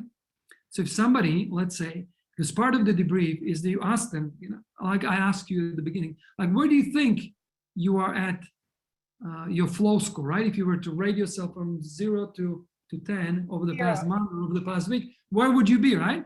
0. So if somebody tells you 0, then you can start asking, okay, so where are you at? What do you do? You know, what is your role? What is your job? And what is your greatest challenge, right? And they may say, you know, but 0 is like they're almost dead, you know, or they're close to suicide. That's kind of a 0. Let me say, Zero. like, for my business is infrared level in that I have 0 clients at the moment. I've had clients, but right now I have 0. And anything that I'm doing, like these programs, my husband's business is paying for them. You know, so if I met someone who was like me, I wouldn't say, oh, well, just go hire someone to help you with that, because they might not have a husband that is making, you know, money that they can use. You know what I mean? That's right, but also you're taking it on to turn into business, right? Or you want to incorporate it into some business. Otherwise, it's just a hobby, right? You know, if you're going this and your husband finances it, that's fine. And if it's a hobby, you know, you may go, instead of going to a school of knitting or a school of, you know, entertainment at dinners, right? You go to this, right? But it comes with the. Yeah, no, I want to move beyond this. I definitely want to move beyond this, and I want to put flow consultant, you know, in my offering for sure, absolutely. But you know, so you will have some clients. So you'll have some clients, and who are they may be infrared. That's also clientele, right? So you will package your offering in a different way, right? Because there are still people like if you were a financial advisor and someone who wants to help people to get out of debt, right? Then you might be working with a lot of infrared people, right? So they will be part of your offering. So if you have an infrared person, you will work with them and say stuff, you will tell them different things. You will tell them, stop spending on stupid things and, you know, and don't follow your passion, just be disciplined, right? You may channel them to different, you know, to a different solution, and they will be paying you for that, even though they are infrared, because they want to get out of that, right? good. Or there may be someone else who is interested in them getting out of that to pay for it. But one thing with infrareds, and this is really good that you raise it up, with infrareds, they have these great ideas oftentimes, but they are not willing to do anything, change anything for themselves. They feel like, you know, it's someone else's blame. And you may give them a lot of advice, but they're not following it. So one of the best things with infrareds is actually to pay for something, because then they're committed, that they need to earn for it, and then they're committed. So they need to do something, and they need to have some skin in the game. And typically it's either finances or it's something else, like, you know, some larger duty, right? If you think about infrareds, to move from an infrared to red level, which is a big deal, right? It requires some steps, right? So I will share what it requires for infrareds to move up, right? And you will have this available. So for infrareds, they need to measure their money. They need to start seeing how much into debt they're getting. They need to start seeing the reality, right? Face the reality. You know, they say, you know, the truth will set you free, but before that, it will piss you off, right? So they'll need to get pissed off by what happened, right? And they need to start measuring it. They need to start committing to conduct, right? So if they're doing things that are contributing to them into getting to more debt, they need to stop doing that. They need to start doing things like this is connected with discipline, focusing, you know, if somebody's out of shape, they need to start eating healthy, and they need to start exercising, right? And maybe sleeping and some other things, right? So committing to a certain conduct, a discipline, right? This is important for them. It's not about following your passion, you know, because if you ask someone who is out of shape to follow their passion, what's your passion? Well, they would say chocolate cake. Right? That's my passion. And that's not what's going to help them to go further, right? They need discipline, right? So infrareds, they need discipline, right? Focusing on a high value activity, and finally, they need to do their duty. So there is always some obligation to someone, right? That they have, to their family, to their highest self. But if internally, they won't refer to that very well. But if it's externally, right, your kids are going to get hungry, it typically provides the energy to actually do their duty and focusing on getting out of the infrared, right? So this is really important. So you can capture it with your clients, right? You can capture it by allowing them to measure their reality and face it. Then you focus on the right actions, not the results, because they don't know how to produce results. They need to be doing things, right? So if it's a salesperson, they need to pick up the phone, go and visit their clients.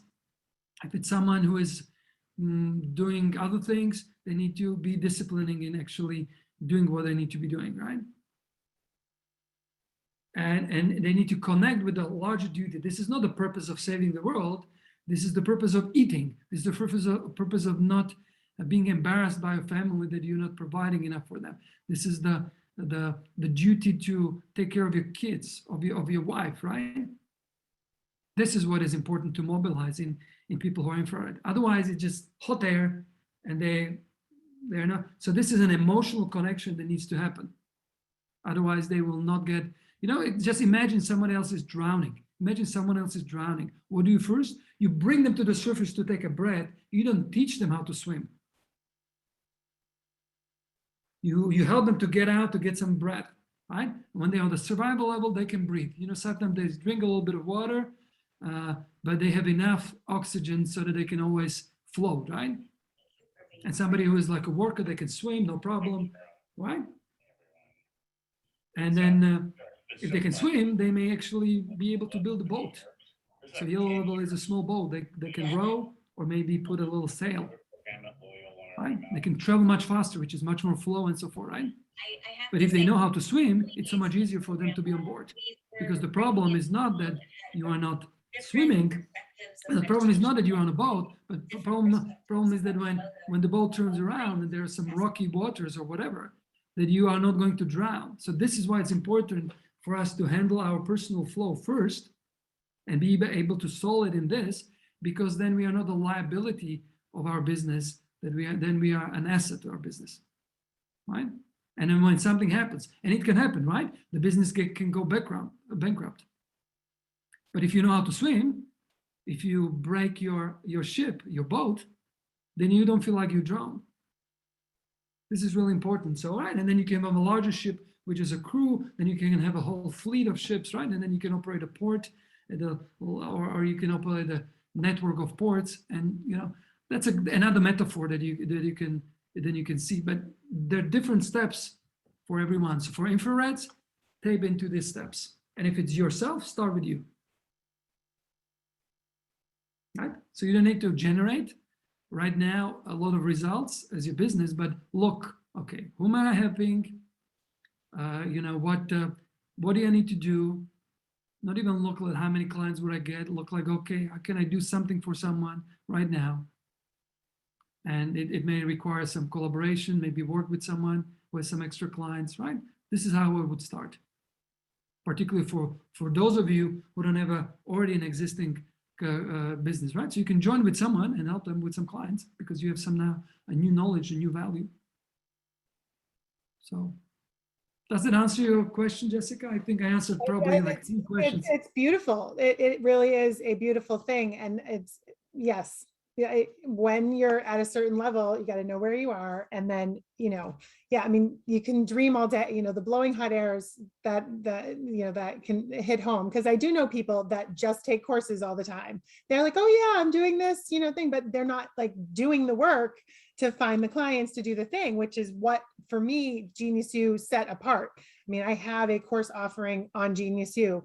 I'm adding this, flow consultant to my coaching. And, I'm just coming off summer. So like it's work time now. It's finally work time. So I'm excited about all of, the partners here on the screen, and everybody is just, it's fantastic. Awesome. And remember, Jessica uses a supportive profile. Like, don't try to reinvent the wheel. Don't try to come up with something unique. Take something that works and apply it to the people that trust you already, right? As a supporter, that's your greatest asset, right? So that's what we want to do. And it starts slowly. Go with those people, that already have some level of trust, and provide them with some extra value. And that's how you can start. Good. Right? So you won't stop, somebody says no, Somebody else says no, just don't stop and go. That's committing to contact, right? Committing to a contact. I'm going to approach, 3 people every day that I can help with, right? That would be an example of how you can set your contact. And this will be on your standard, right? And then later you can increase the standard. But this would be the first aspect that you do, right? So you can see this is how it relates to you, but it will relate to your clients as well. Great. Annette, do you have a question? Yeah, thank you, Jan. Quite often you hear you can only coach or teach where you have been yourself. So if you have now an entrepreneur on green level, and I haven't been there yet, but from a employee perspective, I am on management level, so there might be some how do you say, yeah, some connection points. So but how would you treat this? So this is really great. This is really great that you ask it, because this is a key question, right? So it'll be very difficult for you to coach someone on a level that you have not experienced, right? But you might have experienced and now you're not being disciplined yourself, so it will zap some of your energy, but you can still do that, right? So let's say you are a yellow level entrepreneur, so you can probably in some area of expertise, marketing or something, go and coach some other yellow level entrepreneurs, because you've been that, you've done that, you have seen it, you know how to add value to them, right? It's the same thing. Like maybe you're an expert on team level, right? This is like, that's my expertise, right? I can work with teams, I can work with individuals. I don't have to be green level to be able to help someone who is on a green level, right? Just one level up and my expertise in there, right? So I can show some experience with some other clients and so forth. I might have not have been an owner. Actually, I was, but I might not have been an owner of a business and have run a business through something, but I may have an expertise and experience with some other clients. Therefore, I can be valuable to other clients, right? But trying to play at a level higher, which I tried, right? So I had some clients who were actually billionaires, and they were playing at the level of blue level, right? But I was already feeling that I was a little bit out of depth with them, right? So it worked to some degree at some areas, but not much, because I didn't have that much resources. I didn't have that much, so there were certain issues where I didn't have any experience. It was much more difficult. So I need to focus on the things where I could make a difference to them. So it was mostly on a personal level. So I would focus not how to manage their businesses, but I would help them on the personal level, how they can organize themselves and be, so I went on the personal level, which we all share. And that was something where I could make a big difference. And then I could help them with some of their teams. But there were some topics where I would not be at their depth, right? Yeah. Okay. So that's how it works. Thank you. Right. And you can choose whom you want to help, but as well, you can choose the type of clients that you want to work with. But this is what is important, right, to do. Yeah, and sometimes you don't know which level they are on. So I mean, okay, so this is what we can start doing. This is great question, Anna, because this is a small exercise we'll be doing, and will actually be just a couple of minutes. And I wanted to bring it to groups, so I may still do it. But what I want to give you an idea, it's like you want to start looking at your customers and do a little bit of pre-work on your clients, right? So first of all, let me just find where that is. This may be this slide. No, this will be this one. Okay. So this is what I like you to think, and we will start this process, right? We are not going to probably finish it, so it will turn to be a part of your homework, right? An assignment for the next session. So what it is, I'd like you to imagine your clients and think about, what is their prism and what is their level in this prism, right? And you may be able to guess just the prism. It's clear, when they're entrepreneurs, started their businesses or have multiple businesses, they'll be in the enterprise prism. If you know that there may be some leaders or some specialists in businesses that you may see, they may be on the worker level, maybe on the foundations prism and so forth, right? But that's just a starting point, right? It's like your hypothesis. And then you go, okay, what's their situation? What are their greatest challenges, needs, and opportunities, right? What is that occupies their mind? right? Is it that they want to make the next $1,000, or is it that they are struggling with a lot of stress? But is it stress related to not being able to survive, or is it stress to manage a team, or is it the stress to kind of trust someone who is leading one of their businesses, right? These are all challenges that they will come to the table with, and given what type of clients you serve, those challenges may be repeating, right? There may be some needs and opportunities that are just a different form of those challenges, right? What do they need? Do they need to free up their time, or do they need to find their value? Do they need to kind of build their partnerships, or do they need to build their promotions? Do you think there's some opportunities to collaborate with someone, or get a job, or start a business, or pass on a business to, right? These are just examples, right? And for your clients, if you have an idea who your client is, I suspect most of you already have, this will be what I would start thinking about. And then I would ask the question, where does the problem match their level? Like, what is it related to?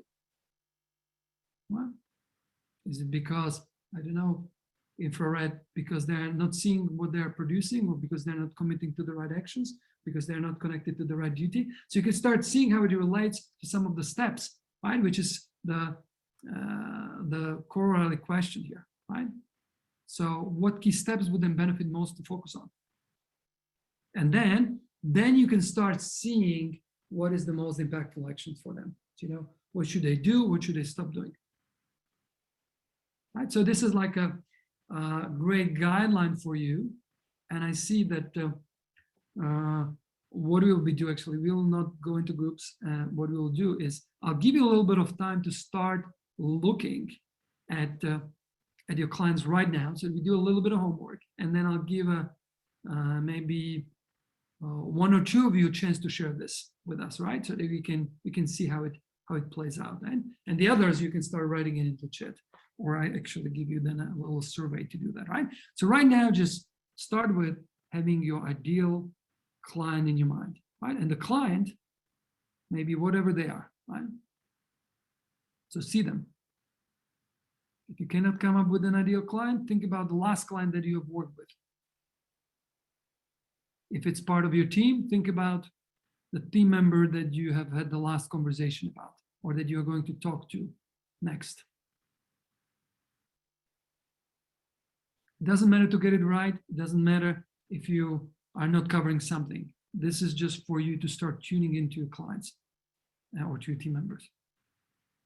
If you are the client, it'll be much easier. And start looking at these questions and start exploring, a few things here.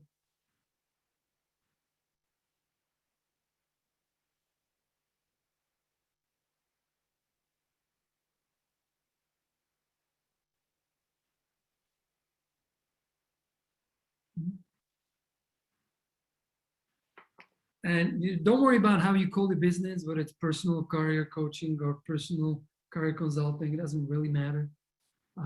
Zarasa is asking the question, right? It's the way how you package the particular problem that your client has. So if it's a personal career coaching, it may be, coach them through a process of getting a job. Personal career consulting may be, I don't know, when they already have the job, and help them to kind of deal with some challenges in the job. It actually doesn't really matter, right? Coaching is more like driving someone through a process. Consulting is giving an advice at the juncture. So cool.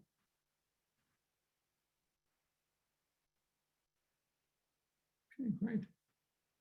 Now you may not have everything here, right? But it gives you an initial picture of this. And I really encourage you to think about after the session of the person that you'll be debriefing, because you'll be debriefing someone this Thursday, right? So it may be somebody from your team, somebody as a potential or existing client, or somebody who is outside of this program, but who is quite safe to do, right? You may go to them and say, I'm doing this program and I'm getting trained, and I'd like to give you this free session. Right? Normally it's worth, $300 or $250, whatever, in that ballpark. But I like to give it to free. I'm in the training, so it may not be perfect, but I love to benefit from that. And this is how you want to engage with someone.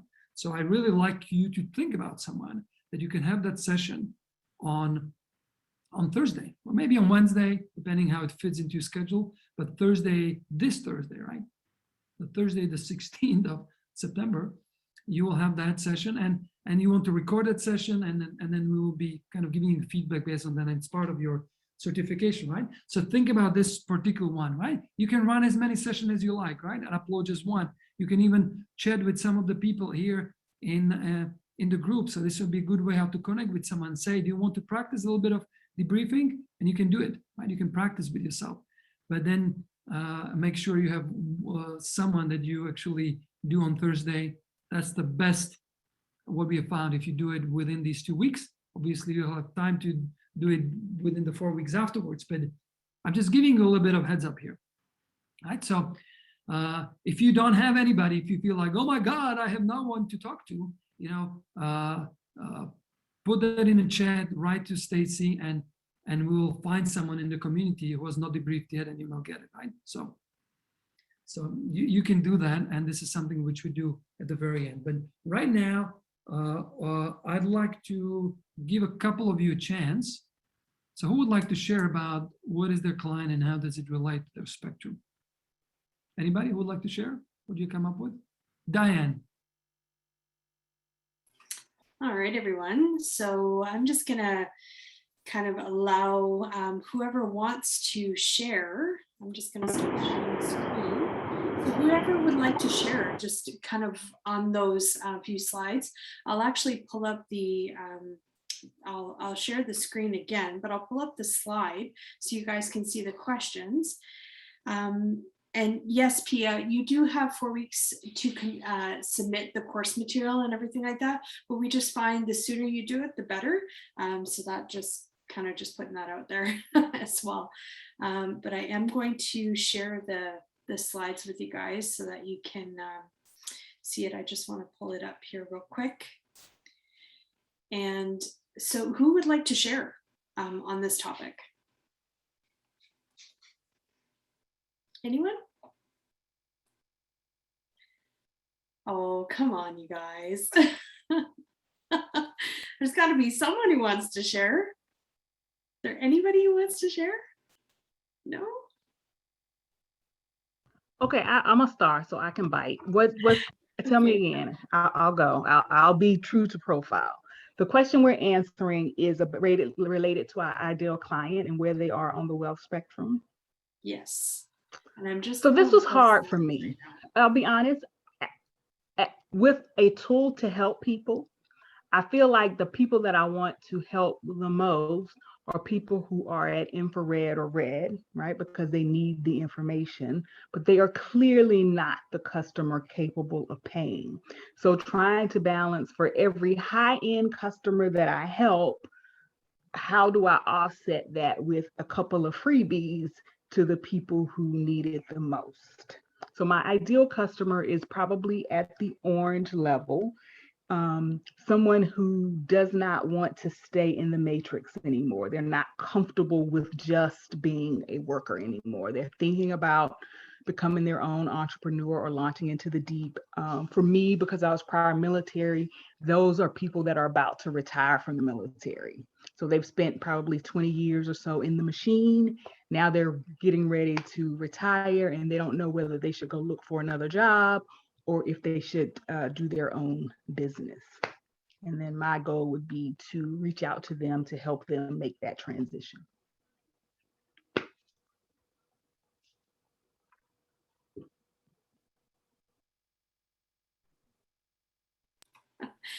Well, so I'm not as experienced as Jan on that subject, but that sounds like that's a good starting point on that. And do you kind of know like what their situation is and all that kind of stuff, or just kind of? Well, I do. In terms of the challenges and needs, it's very different. So most in the US, most people who retire from the military or transition after 20 years leave with some type of pension.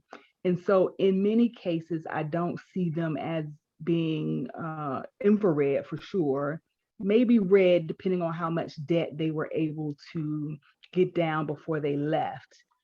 Because for the most part, they pretty much have a mortgage, you know, they have enough money coming in every month to keep a roof over their head, so to speak. So I don't see any of them ever being at the infrared level. If they've got a lot of debt, that changes things a bit. But and a part of the struggle was, what do you do next? Like, we were so, I don't know, used to having the plan, you know, going to work every day, you know, this is what you do. And so now trying to figure it out on your own can be very daunting. And so for those who aren't sure about entrepreneurship, I think introducing them to wealth dynamics and their profile and their wealth spectrum to give them enough information to take advantage of even the transition courses. There are lots of free things out there that I participate in. I mean, I went to a entrepreneur summit for women, military women, in 2015. No, even before that. And I didn't retire to 2017. And I'm just now figuring out what kind of entrepreneur I want to be, right? So I think if I had had wealth dynamics first and known that I was a star profile, I wouldn't have gone down some of the paths I went down. Okay. All right. Okay. Well, that's a good thing too. Having that wealth dynamics profile and knowing on those steps and stuff like that, like on the impact level and your wealth spectrum, those always seem to be helping tools, I find. But with their situation and stuff like that, I wouldn't really too much. I think I wouldn't too much focus on the wealth spectrum. I think, especially when you guys are doing your debriefs, I think I would more focus on making sure that they really understand what their profile is and stuff like that. This is just kind of a sweetener almost, I want to say, as in, you know, I wouldn't really, because your debriefs are, you know, going to be between 45 minutes and an hour long, you might not be able to have enough knowledge about the spectrum and stuff like that to go into as much as you might want to in that hour. You know, you might want to continue to focus just solely on the profile on that side, but that situation on the whole military and, you know, having the pension and stuff like that, I would know more about what people are spectrum wise. So definitely do get them to take the impact test. If this is something that you want to add to your debrief, I'm not saying that you have to. I'm not saying that you have to take it out either. But if it's something that you really want to do make sure, like how Jan says, do make sure you know what they are so that you can speak to that person, you know, to that level, right? Where you're not, right. They haven't taken the test, so you're not sure if they're a yellow level, so you're not speaking in yellow speak, and they're actually a red level, right? So you want to make sure. Right. And that's what the thing, when Jan mentioned that it wasn't in this training before, but he added it. I do feel like it's a part of the picture. I feel like it's like a corner piece of the puzzle. And yeah, you get the essence of everything without it, but knowing that I'm giving a person a profile, the difference between an infrared or a red and somebody who's at green of the same profile are completely different debriefs. Now, granted, as a coach, we'll be asking them where do they want to go and what do they want to talk about. But I do kind of feel like knowing that you're at the red level is really going to shape a lot of the conversation. Like, you're not, you know, it would help me. I don't know, maybe it's because I know about it now. I just feel like it's such a crucial part to kind of know where people are. Like you said, if you're pulling them up, you know, if they're drowning, you're pulling them up, helping them get air, not trying to teach them how to swim, you know. Mm-hmm. And so I just want to be mindful of that. So thank you. Okay, cool. All right, and so what do you think about where does the problem match their level, and like what key steps do you think they would benefit most to focus on? Simonia, what do you think? Ask me that one time. I was reading what I was reading Leslie's comment in the chat to see how I understood, how I felt about that. So ask me again. Okay. So just where do you think the problem matches to their level? Like, and what kind of key steps do you think they would benefit most to focus on that side? Oh, right. Yeah. So depending on, I don't have the slides in front of me. You know, the slide he had, like the stair step with the top 3 things for each one. It's sort of like that would be my cheat sheet off to the side along with their profile as we were coaching. And if it ever, slide 8. And if we ever got to the place where, based on their language, you know, I could tell maybe where they were in their level. I could maybe ask to confirm or see if they wanted to think about that. I would probably pose these questions to them in closing in sort of next steps, or as we led into setting an appointment for the next time, it would maybe say to the person who was at red level after we've gone through the profile, you know, here's some things I want you to think about before our next session. And it would be, you know, what are you passionate about? I want you to go take the passion test. You know, as you get ready to transition, let's talk about your standards and what it will take to get you in flow, and sort of do it that way for the next conversation. Okay, well, those are some really good steps. Yeah, having something like that would be. I do think that would be beneficial. It's almost like knowing kind of what type of person you're talking to on the telephone before you even talk to them is kind of how I like to see that. So yeah, those would definitely be good things to focus on.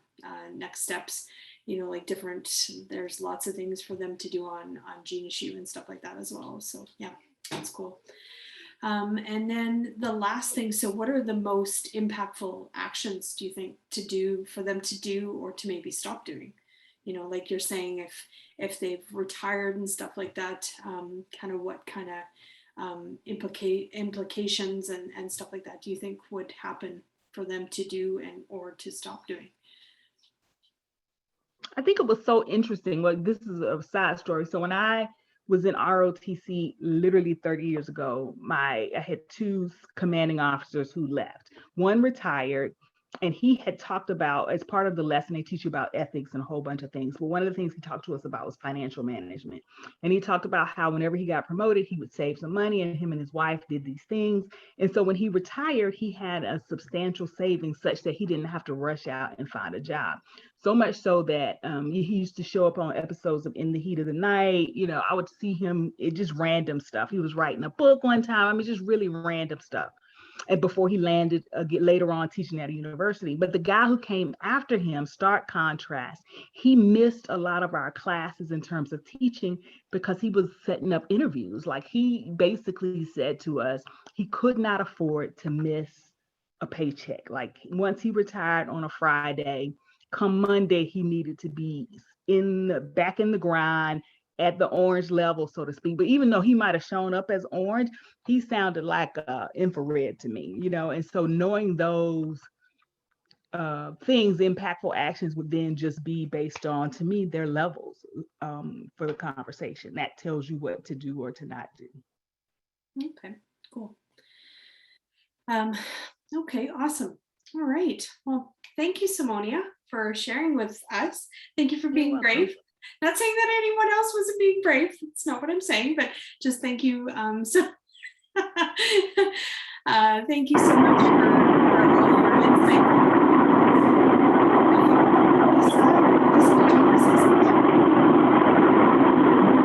Yeah, actually. Can you hear me? Very faintly. Very faintly. Oh, okay. Hold on. Is that better? Much better. Yes. Is that better? Okay, cool. So I can put this in the discussion chat in our circle if it's better, but I have my first client and she took the test and we are both surprised at her results. She's been a sales rep for, I don't know. Mm-hmm. So I delayed the debrief to get a little more guidance. I'm not asking for the guidance right now, but I'm just wondering, is it possible to get some behind the scenes tips or something just so that she gets some good value out of the debrief? So we're going to talk, Jan's going to talk about that lots tomorrow and on Wednesday, because debrief day actually, so just so you all kind of are aware kind of what's coming down the pipe. Basically is tomorrow is going to be talking a lot about the debriefs, and then Wednesday's going to be your debrief day. So that's going to be like, it's going to be, I want to say that's going to be the whole plate. So not just the meat, not just the potatoes and the gravy. It's just going to be the whole plate. So yeah, everything will keep coming. I know it seems like it's been a fire hose and everything like that. And basically Tuesday and Wednesday are going to be no different. Just letting you know. So yeah, you will get some more guidance, Lisa, and do reach out to me if that wasn't enough on those sides of things as well, just so that we can make sure that you're all fully supported and everything and ready to go. And just kind of letting you guys know, I know that Jan had said, debrief day is Thursday. On that side, we're expecting you to do your debriefs. I do understand, we all do understand that if you don't have someone lined up for Thursday, things like that, things happen. We do understand. It's just, we find that the best possible results that you will get is like kind of fresh out of everything, and then right into doing a debrief. Even if you don't feel that you're prepared on that side, we just find that's the best. But we do understand, you do have the 4 weeks to complete all of your assignments. So yeah, so don't worry, and we're here to support you. So yeah. All right. Okay, thanks for the preview. No problem.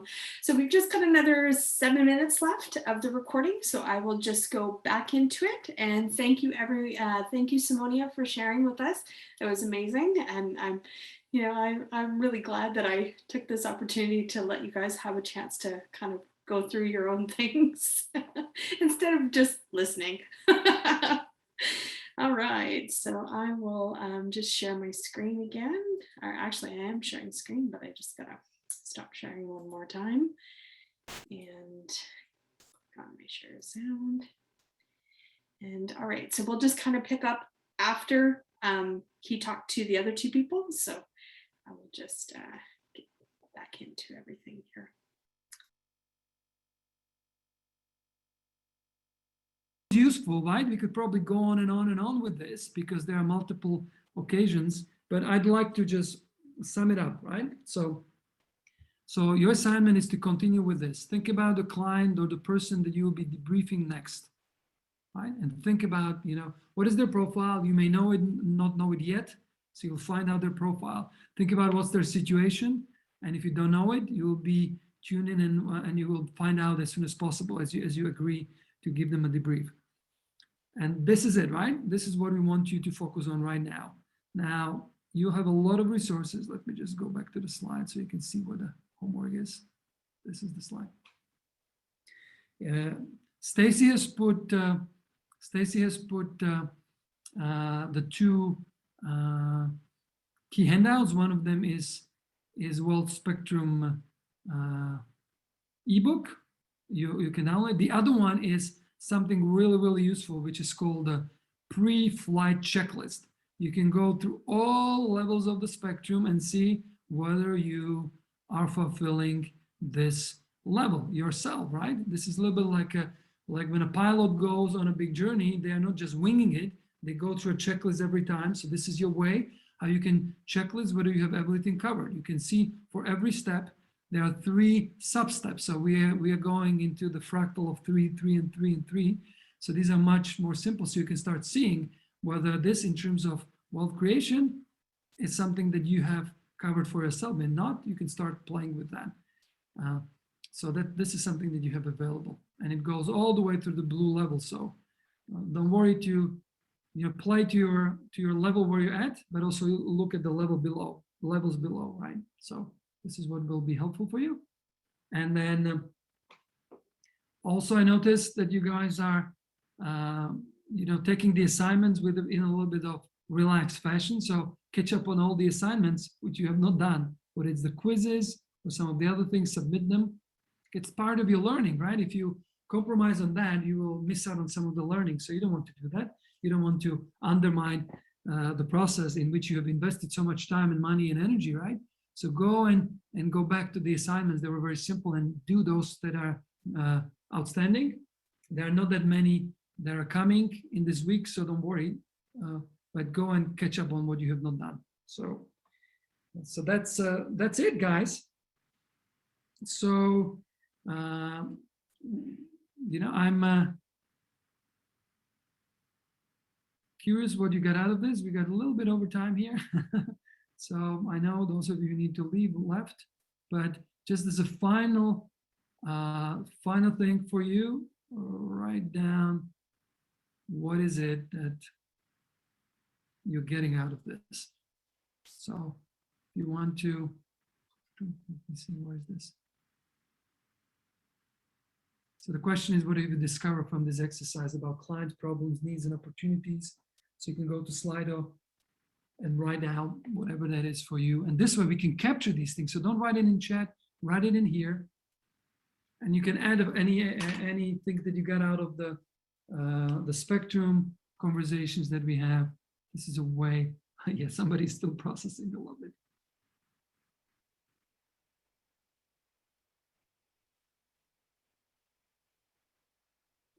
Okay, great, guys.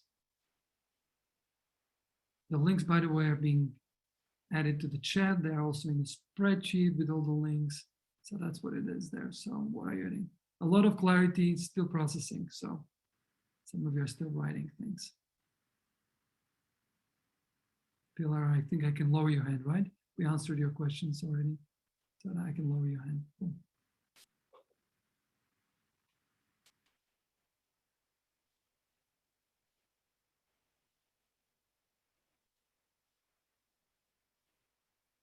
Okay, so you're getting some new perspectives on how to look at their problems,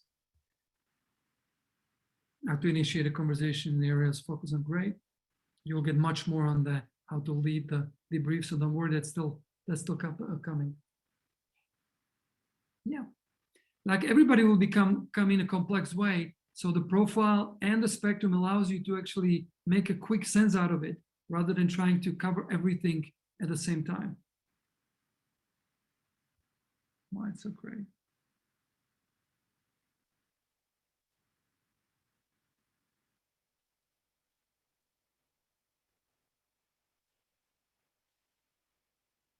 Okay, great. Importance of customizing. Okay, great. Perfect. So keep it flowing.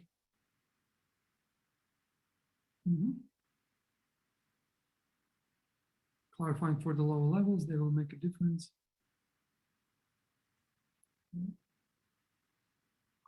The main reason is that you can use it as a filter to help your client have a breakthrough in a conversation much faster.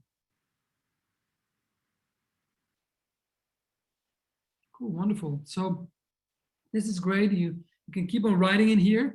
This is great. And so I will stop sharing, and this will give us all on the same screen. Still have 34 people, which is awesome.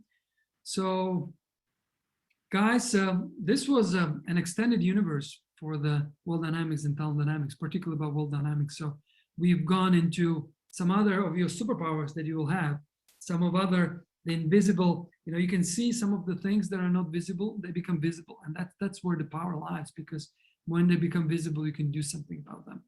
And so that's part of your training of being a superhero here.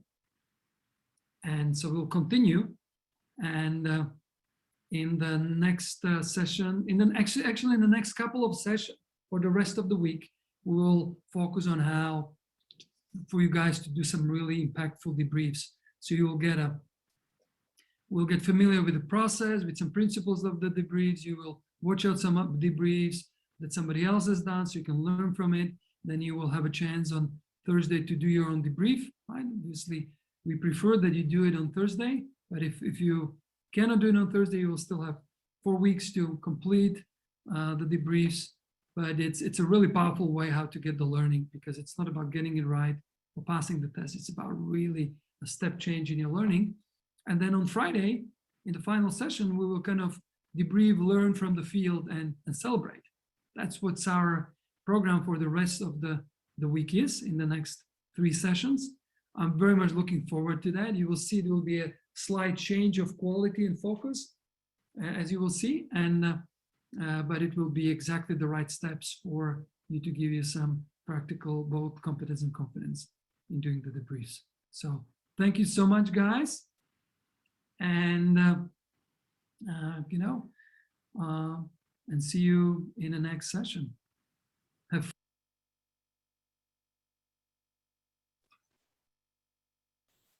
All right. Okay, well, that concludes the training for today, everyone. Thank you so much for hanging in there those extra 24 minutes. And I just wanted to say to everyone, thank you so much for playing full out. And I hope you all have a wonderful day / evening. And I will see you again tomorrow, okay? Bye for now.